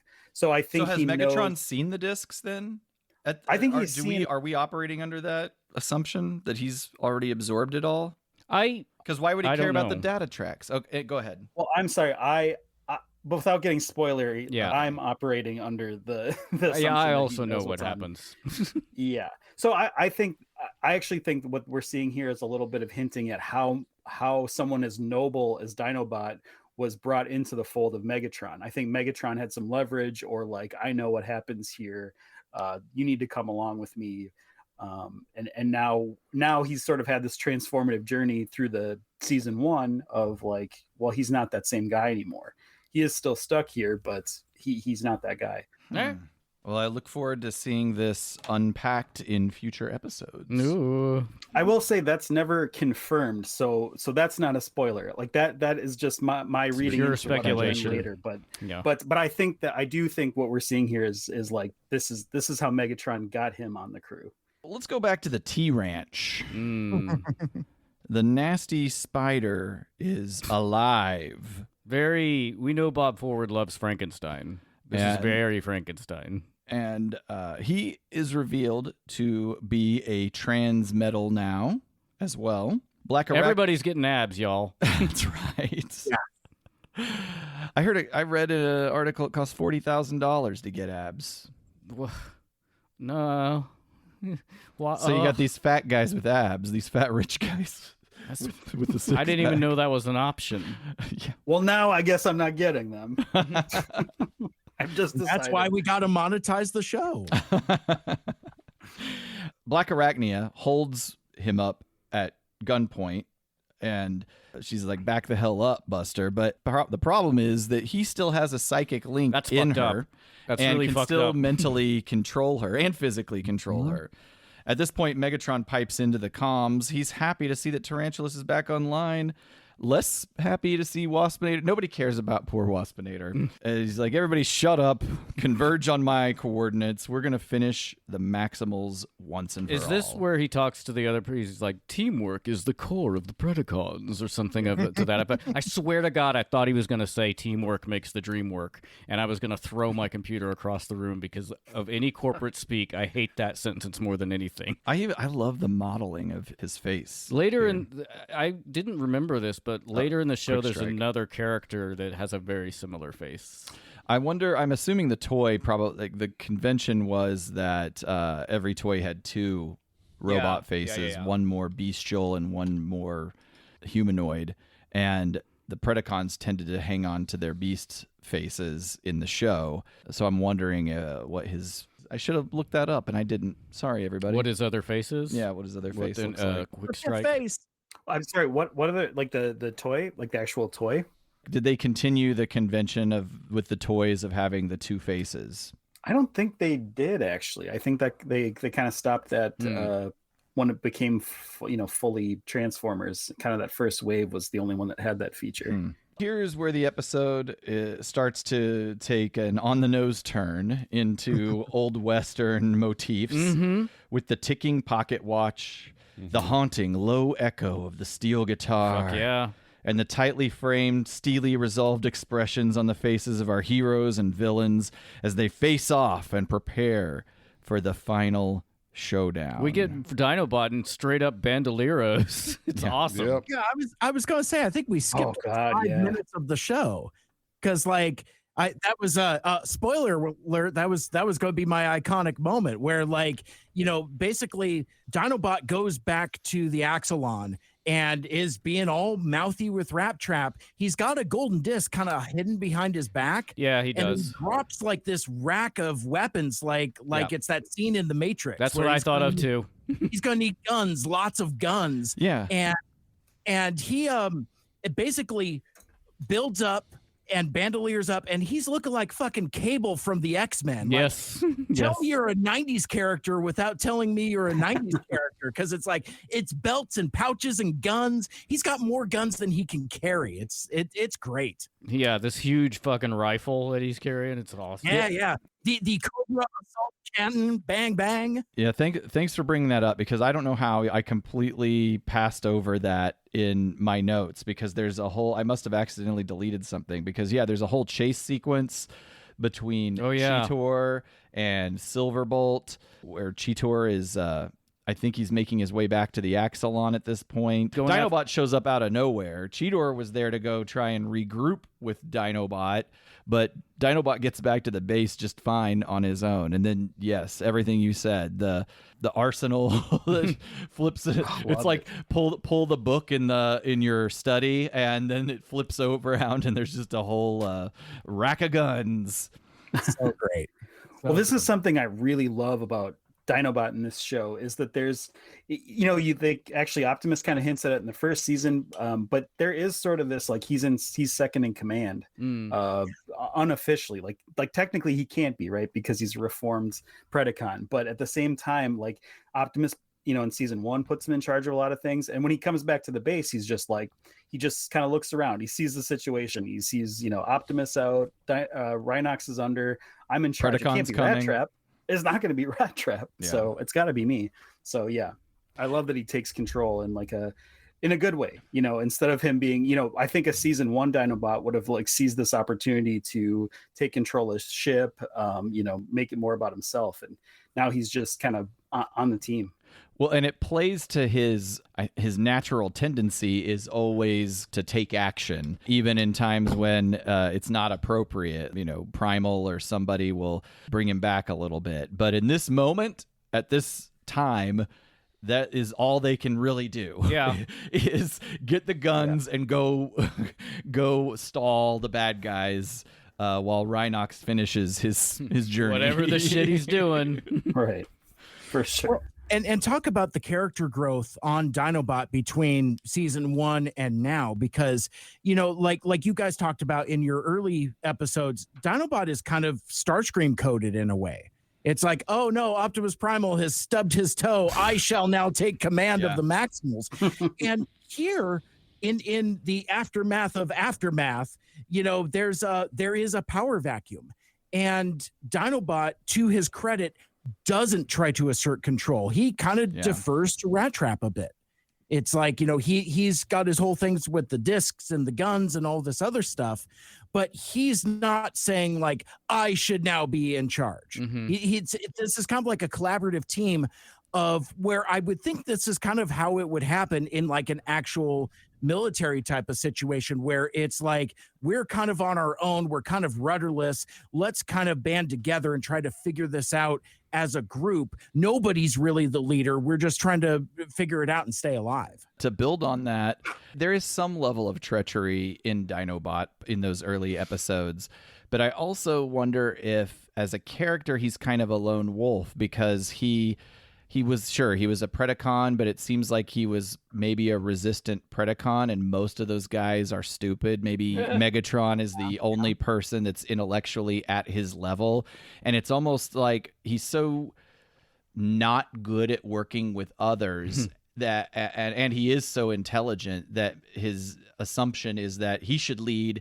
Not necessarily because of his aspirations, because he's the only one capable, perhaps, of doing that, regardless of what side he's on. And even over Optimus Primal, like, is it because I have these aspirations of power, or is it because nothing's going to get done around here unless I take charge? Yeah. Yeah. Well, and that's the big difference between him and Megatron, right? Like, Megatron's got like a master plan, and Dinobot, yeah, like you're saying, it would just be I should lead because of my capability. But lead to what? Right. Yeah. Well, and who as an adult person hasn't been in that situation? Like, I don't want to be the manager myself, but that guy can't be the manager because he sucks. We've all felt that. But that's the Starscream in all of us who have these delusions of grandeur, where Dinobot could actually probably pull it off. But but to what end, right? We kind of understand that Megatron has a chessboard. We don't know exactly how he intends to play it out or what the end is. And we wouldn't know Dinobots either. I think Dinobot is probably a little, that's maybe where Megatron has a little bit more of an intellectual one-up on him, and is that he is more strategic in whatever he's doing, where he has a long game. Where I think Dinobot's plan is just winning, whatever that means. It's just like the victory of defeating your opponent, and doesn't go any further than that politically. And maintaining your honor and that kind of thing. Again, I've dropped this quote so many times: power flows to those who know how. Desire alone is not enough. And that's what Megatron tells Starscream in like More Than Meets the Eye Part 2. So it's like that goes all the way back to that. Yeah. I just wanted to give props to Dinobot at this point, because he didn't try to take over. He walks back to the base. He sees there's essentially only one Maximal left in control, and it's his arch enemy, and he doesn't do anything about it, right? Like, that's his golden moment. He didn't take it. Good on him. Man, I know that I had notes on that section that I skipped over, because I had a whole bit about the Ed Hardiness of Dinobot riding on Rat Trap through to the hot rod of Rat Trap through the desert. That comes late. I think that's next episode. Oh, is it? All right. Well, spoiler for my reference in 2 weeks. But now we are at that point where it is the old Western cinematic lead-in. I love their version of the pocket watch. The celestial clock with the planets. It's pretty cool. So cool. That was pretty rad. And just in case you didn't know we were in a spaghetti Western, you get an actual tumbleweed. We get a tumbleweed. Oh, yeah. And the end of the episode, it straight up goes to sepia-grey scale. Yes. Yeah, like the ending of Butch Cassidy and the Sundance Kid. It's just like, it's literally that ending. Maybe I'll just play a little of this just to capture the music, and it'll set us up tonally for the next episode.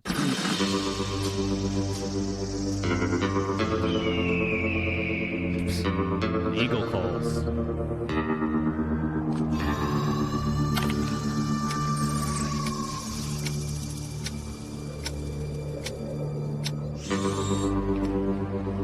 I think we get it. It goes on for a long time. Yeah. It does go on for a really long time. Just like I like it. The source material. That's right. There you go. Yeah, and I was gonna say, because like one of the things that it kind of captures the vibe of like an actual gunfight is kind of like the boredom almost of like waiting for it. Because like, everybody is sitting there just like futzing around with their guns. It's like everybody cocks their guns several times. I always think of like in movies when people like, cock a shotgun to like, as an exclamation point. It's like, I almost want to see like an unspent cartridge just flying out of there. Yeah. Because it's like, that's all you're doing. You're just racking another cartridge. But yeah, everybody cocks their guns multiple times. But I love this that like everybody is just like itchy. Everybody knows what's about to happen, but you need that like exact moment for it to just burst and uncork. It's pretty cool. And I like that. Right where they edge us too. That's right where they let go of our dicks. There's no coming of the Fuzors this time. No. You're gonna have to wait. We do, but it does show a little bit earlier, that Rhinox, while he's on this journey, starts this weird energy beam that starts coming out of him into the sky. Yeah. Mm-hmm. I mean, they leave us right at the edge. The foes are converged. You've got Dinobot and Rat Trap, and who else is there? Cheetor. And that's it. That's it. They're taking a picture at a themed amusement park here in the sepia zone. They got their costumes on. Yeah, quick, somebody take a last known photograph because these dudes are about to get murdered.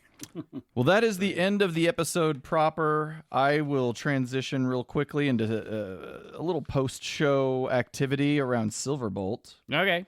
Who is voiced by the always impeccably dressed Scott McNeil. Scottish name, Australian birth, Canadian nationality, Cabo San Lucas wardrobe. Yeah, he's always on vacation, baby. We know him, we've covered him, so let's focus a little bit more on Colin Murdoch, not to be confused with the former footballer for Rotherham United in Northern Ireland. Oh, no, yeah. not them at all. Thanks for straightening That's what I that out. thought. Wow, my mistake. Goodness. No, Colin is also a Canadian voice actor, and for 20 episodes, he will represent Quick Strike in his only Beast Wars series role. For Transformers, he would also go on to voice Sureshock, Thrust, Scorbunok, Wingsaber, and Scourge in 86 episodes across the Unicron trilogy. Like so many of these actors, his resume is longer than an APDC M2MF team-up, so we're going to focus on the most prolific properties or brands that I had a passing interest in, such as Mobile Suit Gundam. It's the Fuzors. Mobile Suit Gundam. The Fuzors got Gundam. When I was a teenager, I did think it was Gundam. I don't know why. G.I. Joe Extreme, Ninja Turtles, The Next Mutation, RoboCop Alpha Commando, 77 episodes of Mr. Magoo, 68 episodes of Dinosaur Train, Adventure Island, 52 episodes of Rated A for Awesome, 40 episodes of What About Mimi, 34 episodes of Mega Man, 33 episodes of The Cramp Twins, one of my personal all-time favorites. They're just always on their period. Oh, my God. Sorry, I regret that joke. See, that beats the Taco Bell joke I was going to make. It's just like when you and your buddy go through the Taco Bell drive-thru at 3 o'clock in the morning. Right. Suddenly you're the Cramp Twins. 13 episodes of Greatest Heroes and Legends of the Bible, and some show called HE Double Hockey Sticks. 26 episodes of NASCAR Racers, 26 episodes of Zoid's New Century, 26 episodes of Ermel, 26 episodes of Ultimate Book of Spells, 26 episodes of Sabrina's Secret Life, and I shit you not, 26 episodes of Cosmic Ray Quantum. Can you guess how many episodes he did of Ninjago as the voice of Bob the Intern? 26. One episode. Oh, okay. Fun fact, his son, Gotcha. Riley, is also a voice actor. And if you want to learn more, you can find lots of video of him at TFCon panels, including one where he does a fantastic impression of Sean Connery. Check those out at the TFCon page on YouTube. And that is Colin Murdoch. Welcome to the series. Ryan, take us In the real world. This episode aired November 2nd, 1997. In the American Top 40, we have Candle in the Wind, which is the true number one this week, which we've covered. Candle was number one for 13 weeks at the end of 97 and early 98, but it also had a double A-side, Something About the Way You Look Tonight by Elton John. Oh, sure. So let's talk about that. It's always weird when there's a double A-side because, like, it'll have like Candle in the Wind / Something About the Way. So I guess like they get a twofer. It's a value for the consumer. Yeah, I don't really understand how double A sides work, but that's fine. Something About the Way You Look Tonight is the co-number one from Elton John's 25th studio album. Jesus Christ. Amazing. The name of the album was The Big Picture. In the UK alone, this double A side sold almost 5 million copies.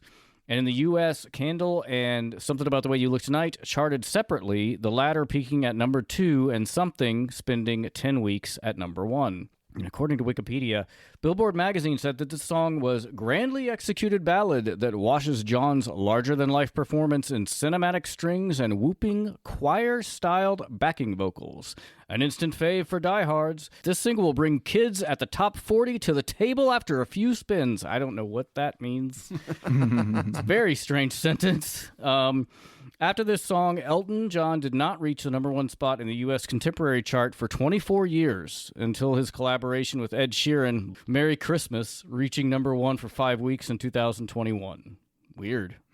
I don't have anything to say about this song other than that. It's okay. It's fine. It's a little schlocky, but I will add on to tell you that it's just a marketing term, double A side, and generally you've got your A side and B side with the record, and the B side is just kind of like an extra track. The A side is the one that's they believe is the hit single. Sure. Double A side just means that both songs are believed to Sorry, I'm so good. be a hit single, right? So you're just getting two hits. It seems like such a flex. Like, we're so fucking good, we have 2 A sides. God, I tried to write a mediocre song and I failed.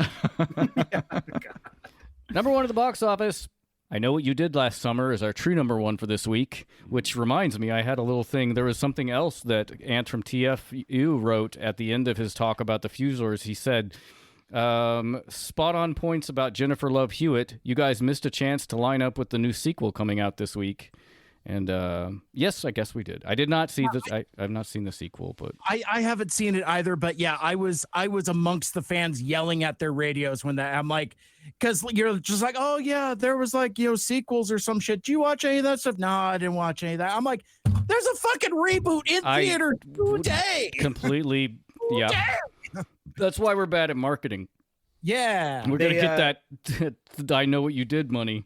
I know what you did, buddy. That's awesome. It's it's been modernized for the new time. The title is actually I know and appreciate what you did this I see you. You are seen. I validate that. I validate you are seen. I see you, Ryan. West and I did rewatch I Know What You Did Part 2 a couple weeks ago, and it is hot garbage. Yeah, it's not good. Really bad. It's got Brandy in it though. Good old Brandy. Not an actress. It's got Moesha in it for some of you. Is that? Oh yeah, I guess she is an actress. All right. Got her SAG card. I forgot about that. I have seen some weird stuff of when just randomly a couple of maybe one thing I guess maybe that I saw where people are like, oh, Jennifer Love Hewitt, she got fat, and I looked at her and I'm like, she's not fat at all. Not that there's anything wrong with being fat, but she just looks like a woman. She just looks like a regular ass middle-aged woman. Rage. I saw some of that discourse as well, and I'm glad you brought it up, Ryan, because I was just like, still would. I mean, she's 100%. She is very attractive. 1,000,000%. It's just that now she doesn't have that tiny cinched waist she had. She was 18 years old when she made that movie. Okay. Yeah. Right. Anyway, I don't would be remiss if I didn't say how annoyed I was about that. Let me get back to my place. Shuffling papers. Look at that old man. He looks like an old ape. Bum, bum, bum, bum. It's Twilight Zone, the movie. Okay, so I Know What You Did Last Summer is our true #1. Let's talk about another #1 from the summer of 1997, a franchise with increasingly diminished returns as well. #1 for 3 weeks in July of 1997 was Men in Black. Oh, yeah. Yeah. I love that movie. It's so good. I did too. Hell yeah. I feel like we've all seen this. Yes. Oh, sure. He's wearing an Edgar suit. Yep. You still got it, Ryan. Thanks. Thank you. If you're perhaps your own kind of visiting alien to this planet and haven't heard about this, it is a science fiction action comedy starring Tommy Lee Jones and Will Smith, better known as the Fresh Prince in my world, as secret agents. All right. They play secret agents who work as intermediaries with extraterrestrials. Men in Black, if you're into like UAPs at all or aliens, it's pretty cool. Like the lore they build in it is kind of neat. The stories about UAPs in general are weird, and if you believe anything about that is real at all, like they showed up in the 60s and appeared to be super strange people. Like the real MLBs is what I'm talking about now. The real Men in Black. is a thing that people say they've met Men in Black that just appear to be weirdos that show up around like UFO flaps whenever there's a bunch of sightings. These so-called government agents show up and they're strange. They act like robots or aliens. Like there was one guy, this kind of ties in, who interviewed a woman in her house and like asked for a glass of salt water and drank it and left. If you believe any of this at all. So real quickly though, I credit that movie as getting me over my fear of aliens. Oh. In 6th grade, this true story, I couldn't like sleep at night. I was so scared. I'd been reading so many like alien books, like checking them out for the library. The Men in Black were a big thing. And like this movie kind of got me over it. Like the Men in Black being presented in like a fun, kind of funny way, like shook me out of this like terror that I had of like aliens and Men in Black. Good. Yeah, my girlfriend, she watched Communion as a kid, and it scared the shit out of her, and so she just in general doesn't like things peeking around doorways like that because of that movie. Yeah, I and like things peeking I wouldn't either. She's afraid. She's not pleased with the idea of aliens. Ryan, a question for the Luddites in the room. What is a UAP? I don't know what that actually is. Unidentified aerial phenomenon. That's what they call UFOs Yeah, now. it's the new term for UFO. Yeah, since the government came out and said they're real, you know. Sure. Yeah, I was going to go with it. I'm like, no, I don't know what this is. I probably should ask. I'll tell you right now, you a big P, Mike. Oh, wow. Shots across the bow. Hang up again. You know, that's amazing. Hang up on him. Cut his mic. Hang up on him from here. Flush. Yeah. Whoosh. I was going to say, speaking of Men in Black, you know, we talked earlier about kind of like how cynical and snarky we all kind of were in November of 1997. But like when I watched Men in Black, Tommy Lee Jones's character has a quote about people that just fucking crystallized in my mind. It kind of, I think I know what you're talking about. Encapsulated my entire mindset at 18. Like I thought it was profound wisdom, because like he's talking to Will Smith on the bench and he's saying like, well, people can handle this information. You know, people are smart. Will Smith said that. Yeah. Yeah. Will Smith said that. And then to that, Tommy Lee Jones says a person is smart. People are dumb, panicky, dangerous animals. And you know it. Mm-hmm. And that just freaking resonated with me. In fact, it still resonates with me today, because you get more than a couple people together, they become dumb. They become deadly insurrectionists. But an individual person on their own, probably pretty smart. Having just watched the Netflix documentary Poop Cruise, rather, that speaks to that. I don't understand why they were so upset. Just poop in the bag. Who cares? Why are you so mad? And call that documentary because Poop Deck. people are yeah, missed opportunity. But because people are all entitled. I guess people are entitled pieces of shit. It's like just shit in the bag. Let's call it a day. Yeah, I understand it's not pleasant. Yeah, but we're all in this together here. Yeah, the alternative is much worse. Which happened. Well, that's right. I came away from that feeling almost more sympathetic towards the Carnival Cruise Line than the fucing passengers on the ship. The unsung heroes of the cruise. Like, I mean, Carnival Cruise Line fucked up, and it was a bad.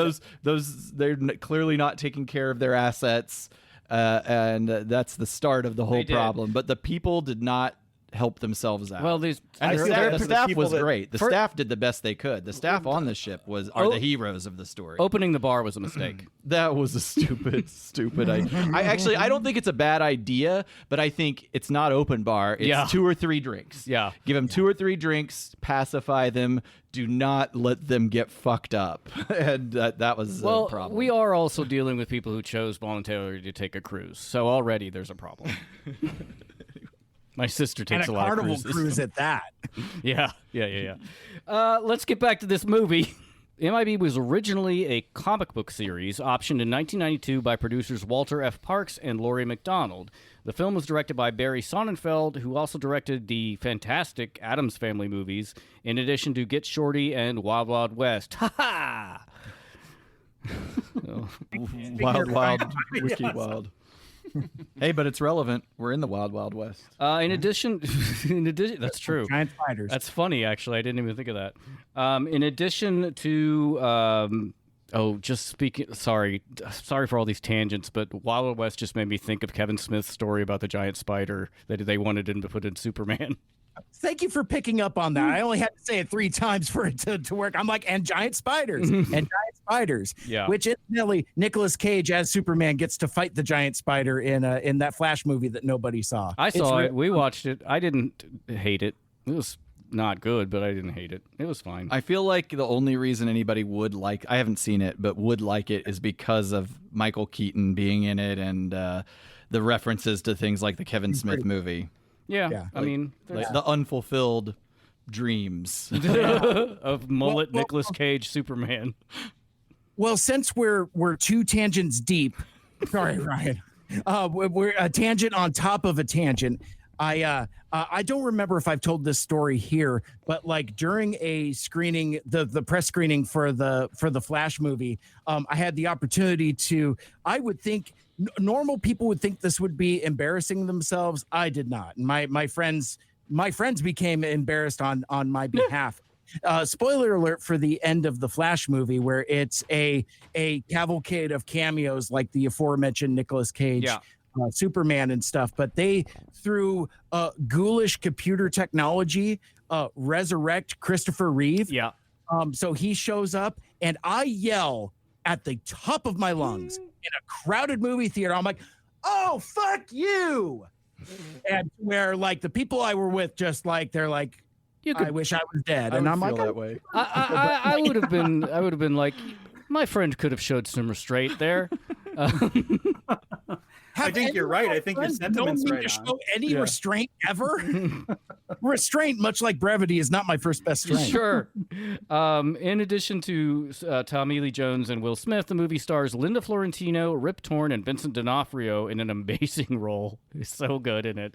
He's very good. And David Cross is also in the movie. Yes. That movie is funner than you'll remember. It is fun.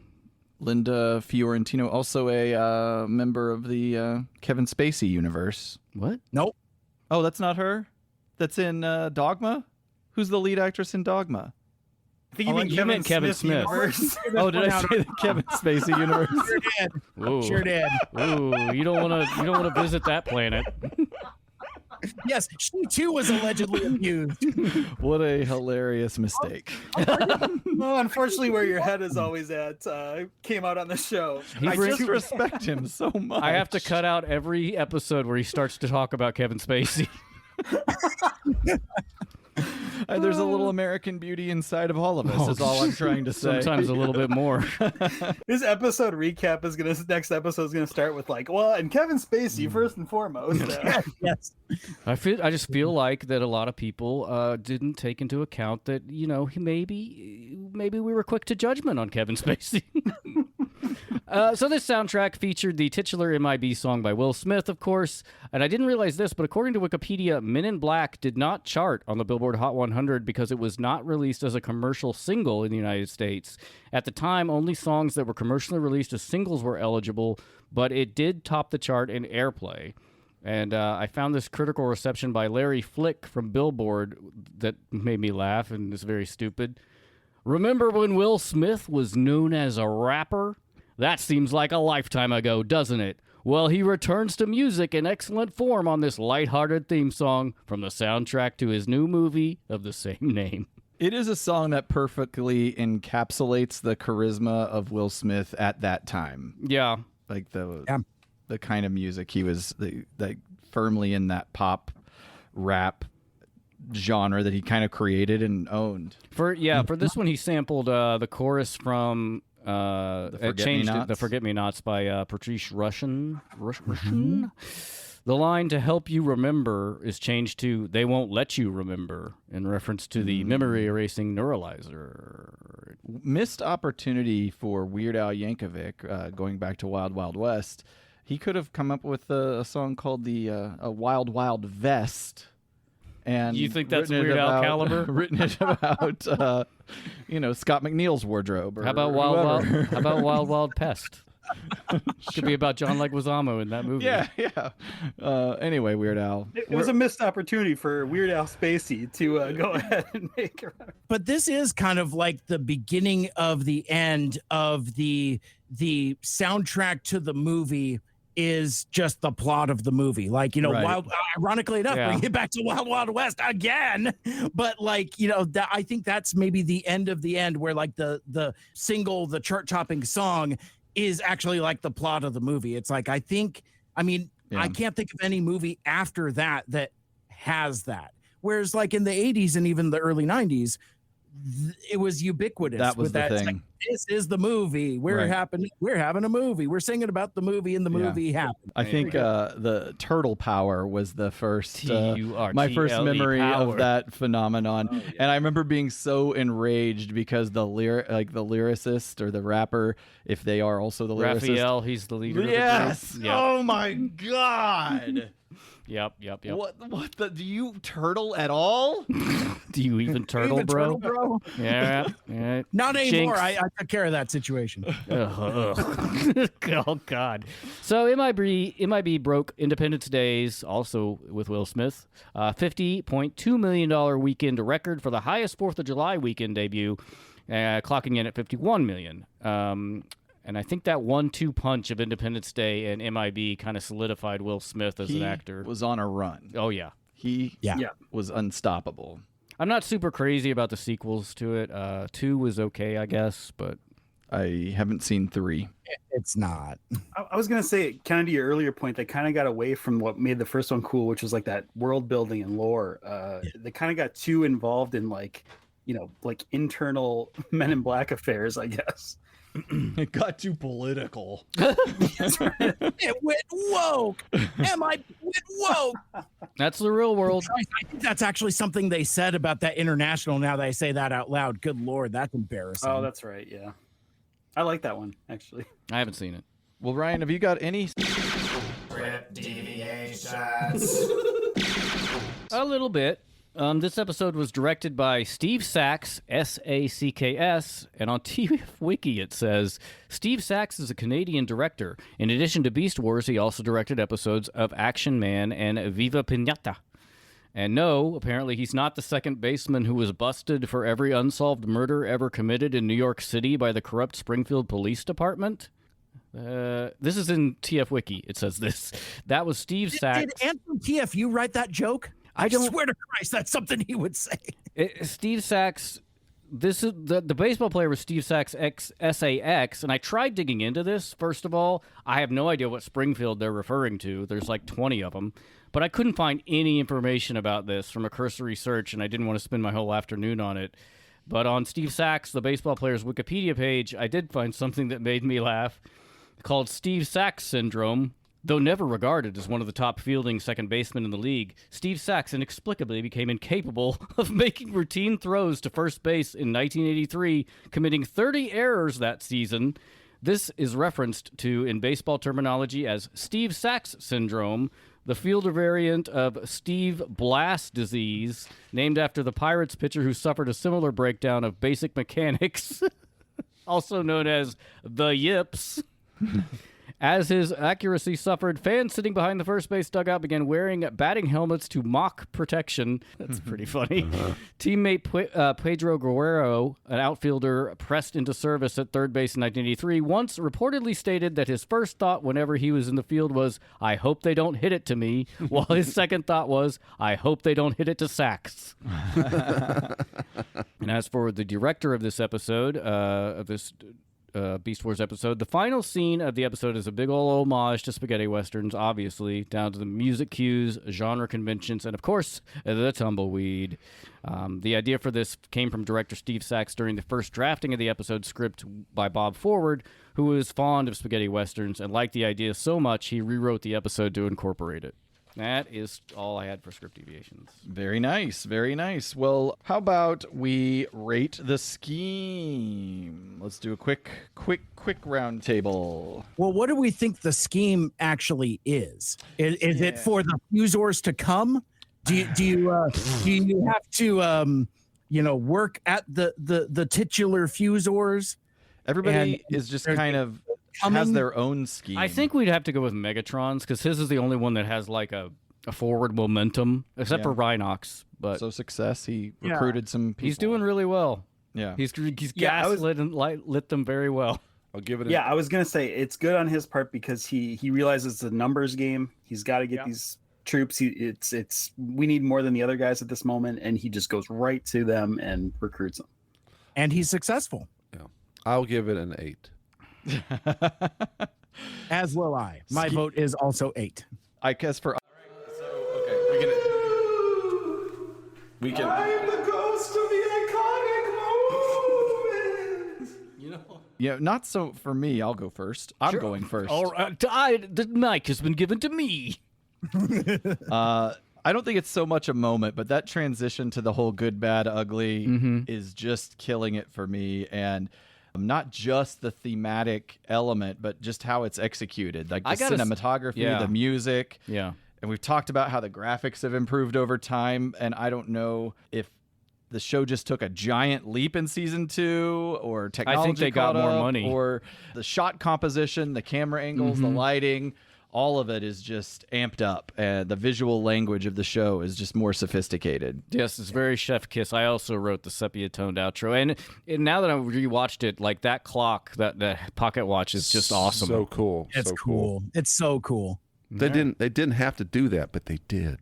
Yeah. Yeah, exactly. Just like when I burned down that orphanage. You didn't have to. So iconic. So iconic.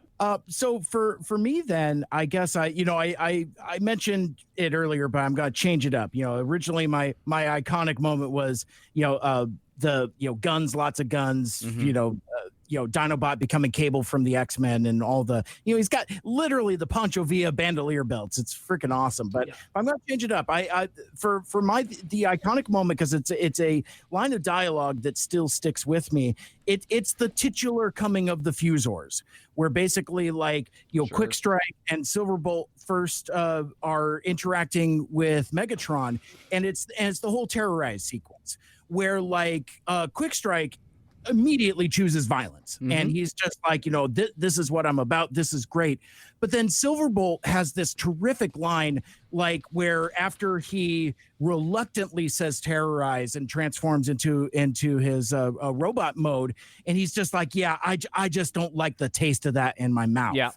And that's I think that's pretty cool to his character, speaking as as a much of a earnest wet blanket he is, but also though he says it he's like, I'm strong and pure and fast and all this other stuff. And just the disgust that he has. He doesn't know that he wants to defect at this point, but there's somewhere in there, he knows it's like this Predacon stuff is not who I am. I'm doing things that are contrary to my core being. This feels wrong. And I really like that expression of it, where he's just like, almost like over his shoulder. He's just like, this just doesn't taste right in my mouth. It's not good.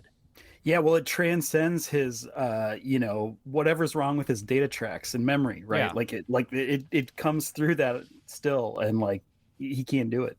Yeah, I want fanfare whenever I enter a room like that. For sure. Just to do mine really quick. There's another it was person. Visually, Silverbolt in front of the moon is probably if I had to take a still frame to call my iconic moment, that's it. But I had trouble. We didn't really talk about it at the start, but I had trouble picking an iconic moment, because the reason I wanted to do these episodes is because as a kid, I had a VHS tape that came with one of the Beast Wars toys that had Aftermath and Coming of the Fuzors Part 1 on it. And I watched seems that cruel. over. Yeah. Oh, wow. So it was still a thrill to me to this day to watch Coming of the Fuzors Part 2, because I've seen it so much less than the 2 episodes that come before it. But I watch these over and over. So I can still do the entire thing word for word if I had to. It's just so burned into my brain. Wow. But probably that moment when it's kind of a weird one, but that moment when Rat Trap goes from driving rat mode to transforms and then shoots at Megatron. Yeah, that's over very that cool. Canyon. Yeah, that is such a cool shot. Yeah, Rat Trap does a lot of cool transformations than these two, actually. I wasn't hot on the Rat Trap hot rod thing, but I'm warming up to it. He's the best. The maximum rubber burn, say that, extreme roadie mode. Oh, that was another moment that we missed. So during the chase in the chasm, where Silverbolt is chasing Cheetor, he's still getting used to his thrusters. But did you all catch that he actually says maximum burn at some point, which we pointed out in our episode of Transformers Animated, where Jetfire and Jetstorm are hauling Sentinel Prime to Dinobot Island, and it's just like, oh wait a sec, these guys weren't on that episode. Never mind, sorry. But that was the one that was written by Bob Forward and Larry DiTilio, that Predacons Rising, and he's like, yeah, take me to Dinobot Island, maximum burn. And I said something about that at the time, and it kind of went over like a wet fart. So now I'm trying to tie all these threads back together. That's funny because these guys weren't even on. I don't know if it was a Bob Forward script, but there's another episode where Primal says the exact same thing. Yeah. So it probably yeah, was. I think I think what we're saying is that's all a nod to that, right? Like Correct. The fact that he says that. It's cool that, I don't know, it's kind of Cheetor's, like our leader's gone, someone can say it now, sort of respect. Yeah. That's the way I took it. It really, or he's being a dick and he's just like, new catchphrase. No one can use that anymore. Yeah. Next time on the Autopod Decepticast, yes. Well, the Fuzors will continue to come. Who? All over the We're place. gonna get empty. Rhinox will continue his DMT trip. Yeah. It's gonna be a whole crazy ride. Mike's got anything to plug for us? Listen to Two Mikes Too Furious everywhere you listen to Autopod Decepticast. You can also listen to the Mike Cyber Radio podcast everywhere you listen to Autopod Decepticast and Two Mikes Too Furious. Wow, what he said. Very good. As far as what we do, the simplest way you can support our show, thank you for listening, by the way, is Apple Podcast, Spotify, Google Play, sub on YouTube, on Patreon. We have several levels of support. Booty Box at the $5 level. You find out more about that at patreon.com. That's right. /APODcast. That's right. If you're nasty. We also have merch at the AutopodDecepticast.com store. Ryan, there's one other way I've heard of. Maybe two, but you tell us one. Yeah, if you'd like to have a cocktail featured on one of our episodes, you can do so by sending us $5 to @APODcast on PayPal. Tell me in the notes what you would like me to make, and I will make that cocktail on a future episode because I cannot make it on a past one. Thirsty? Yeah. Money? Buy us a drink. Buy us a drink. There. What happened? Oh, I see. He's edging us. Edging. Keeping in line with the theme of the episode. Now I'm just continuing to sing. I'm like working, power, water, commerce, industry. Twitter, Facebook, Threads, Instagram. Those are places where you can hang out with us all at APODcast, at APODcast. And patrons at any level have access to the notorious APDC Discord. And we're going to wrap it up. Check us in 2 weeks where we land the plane on this Fuser coom action. Then come to TFCon Chicago in October. We will have a merch table. Come and say hi. Say hi. Buy your stuff. Dough for Joe. Oh, yeah, Dover Joe. That's a thing. That's Bye. right. Bye, everybody. Bye. Bye. Pistols at dawn. Make a choice.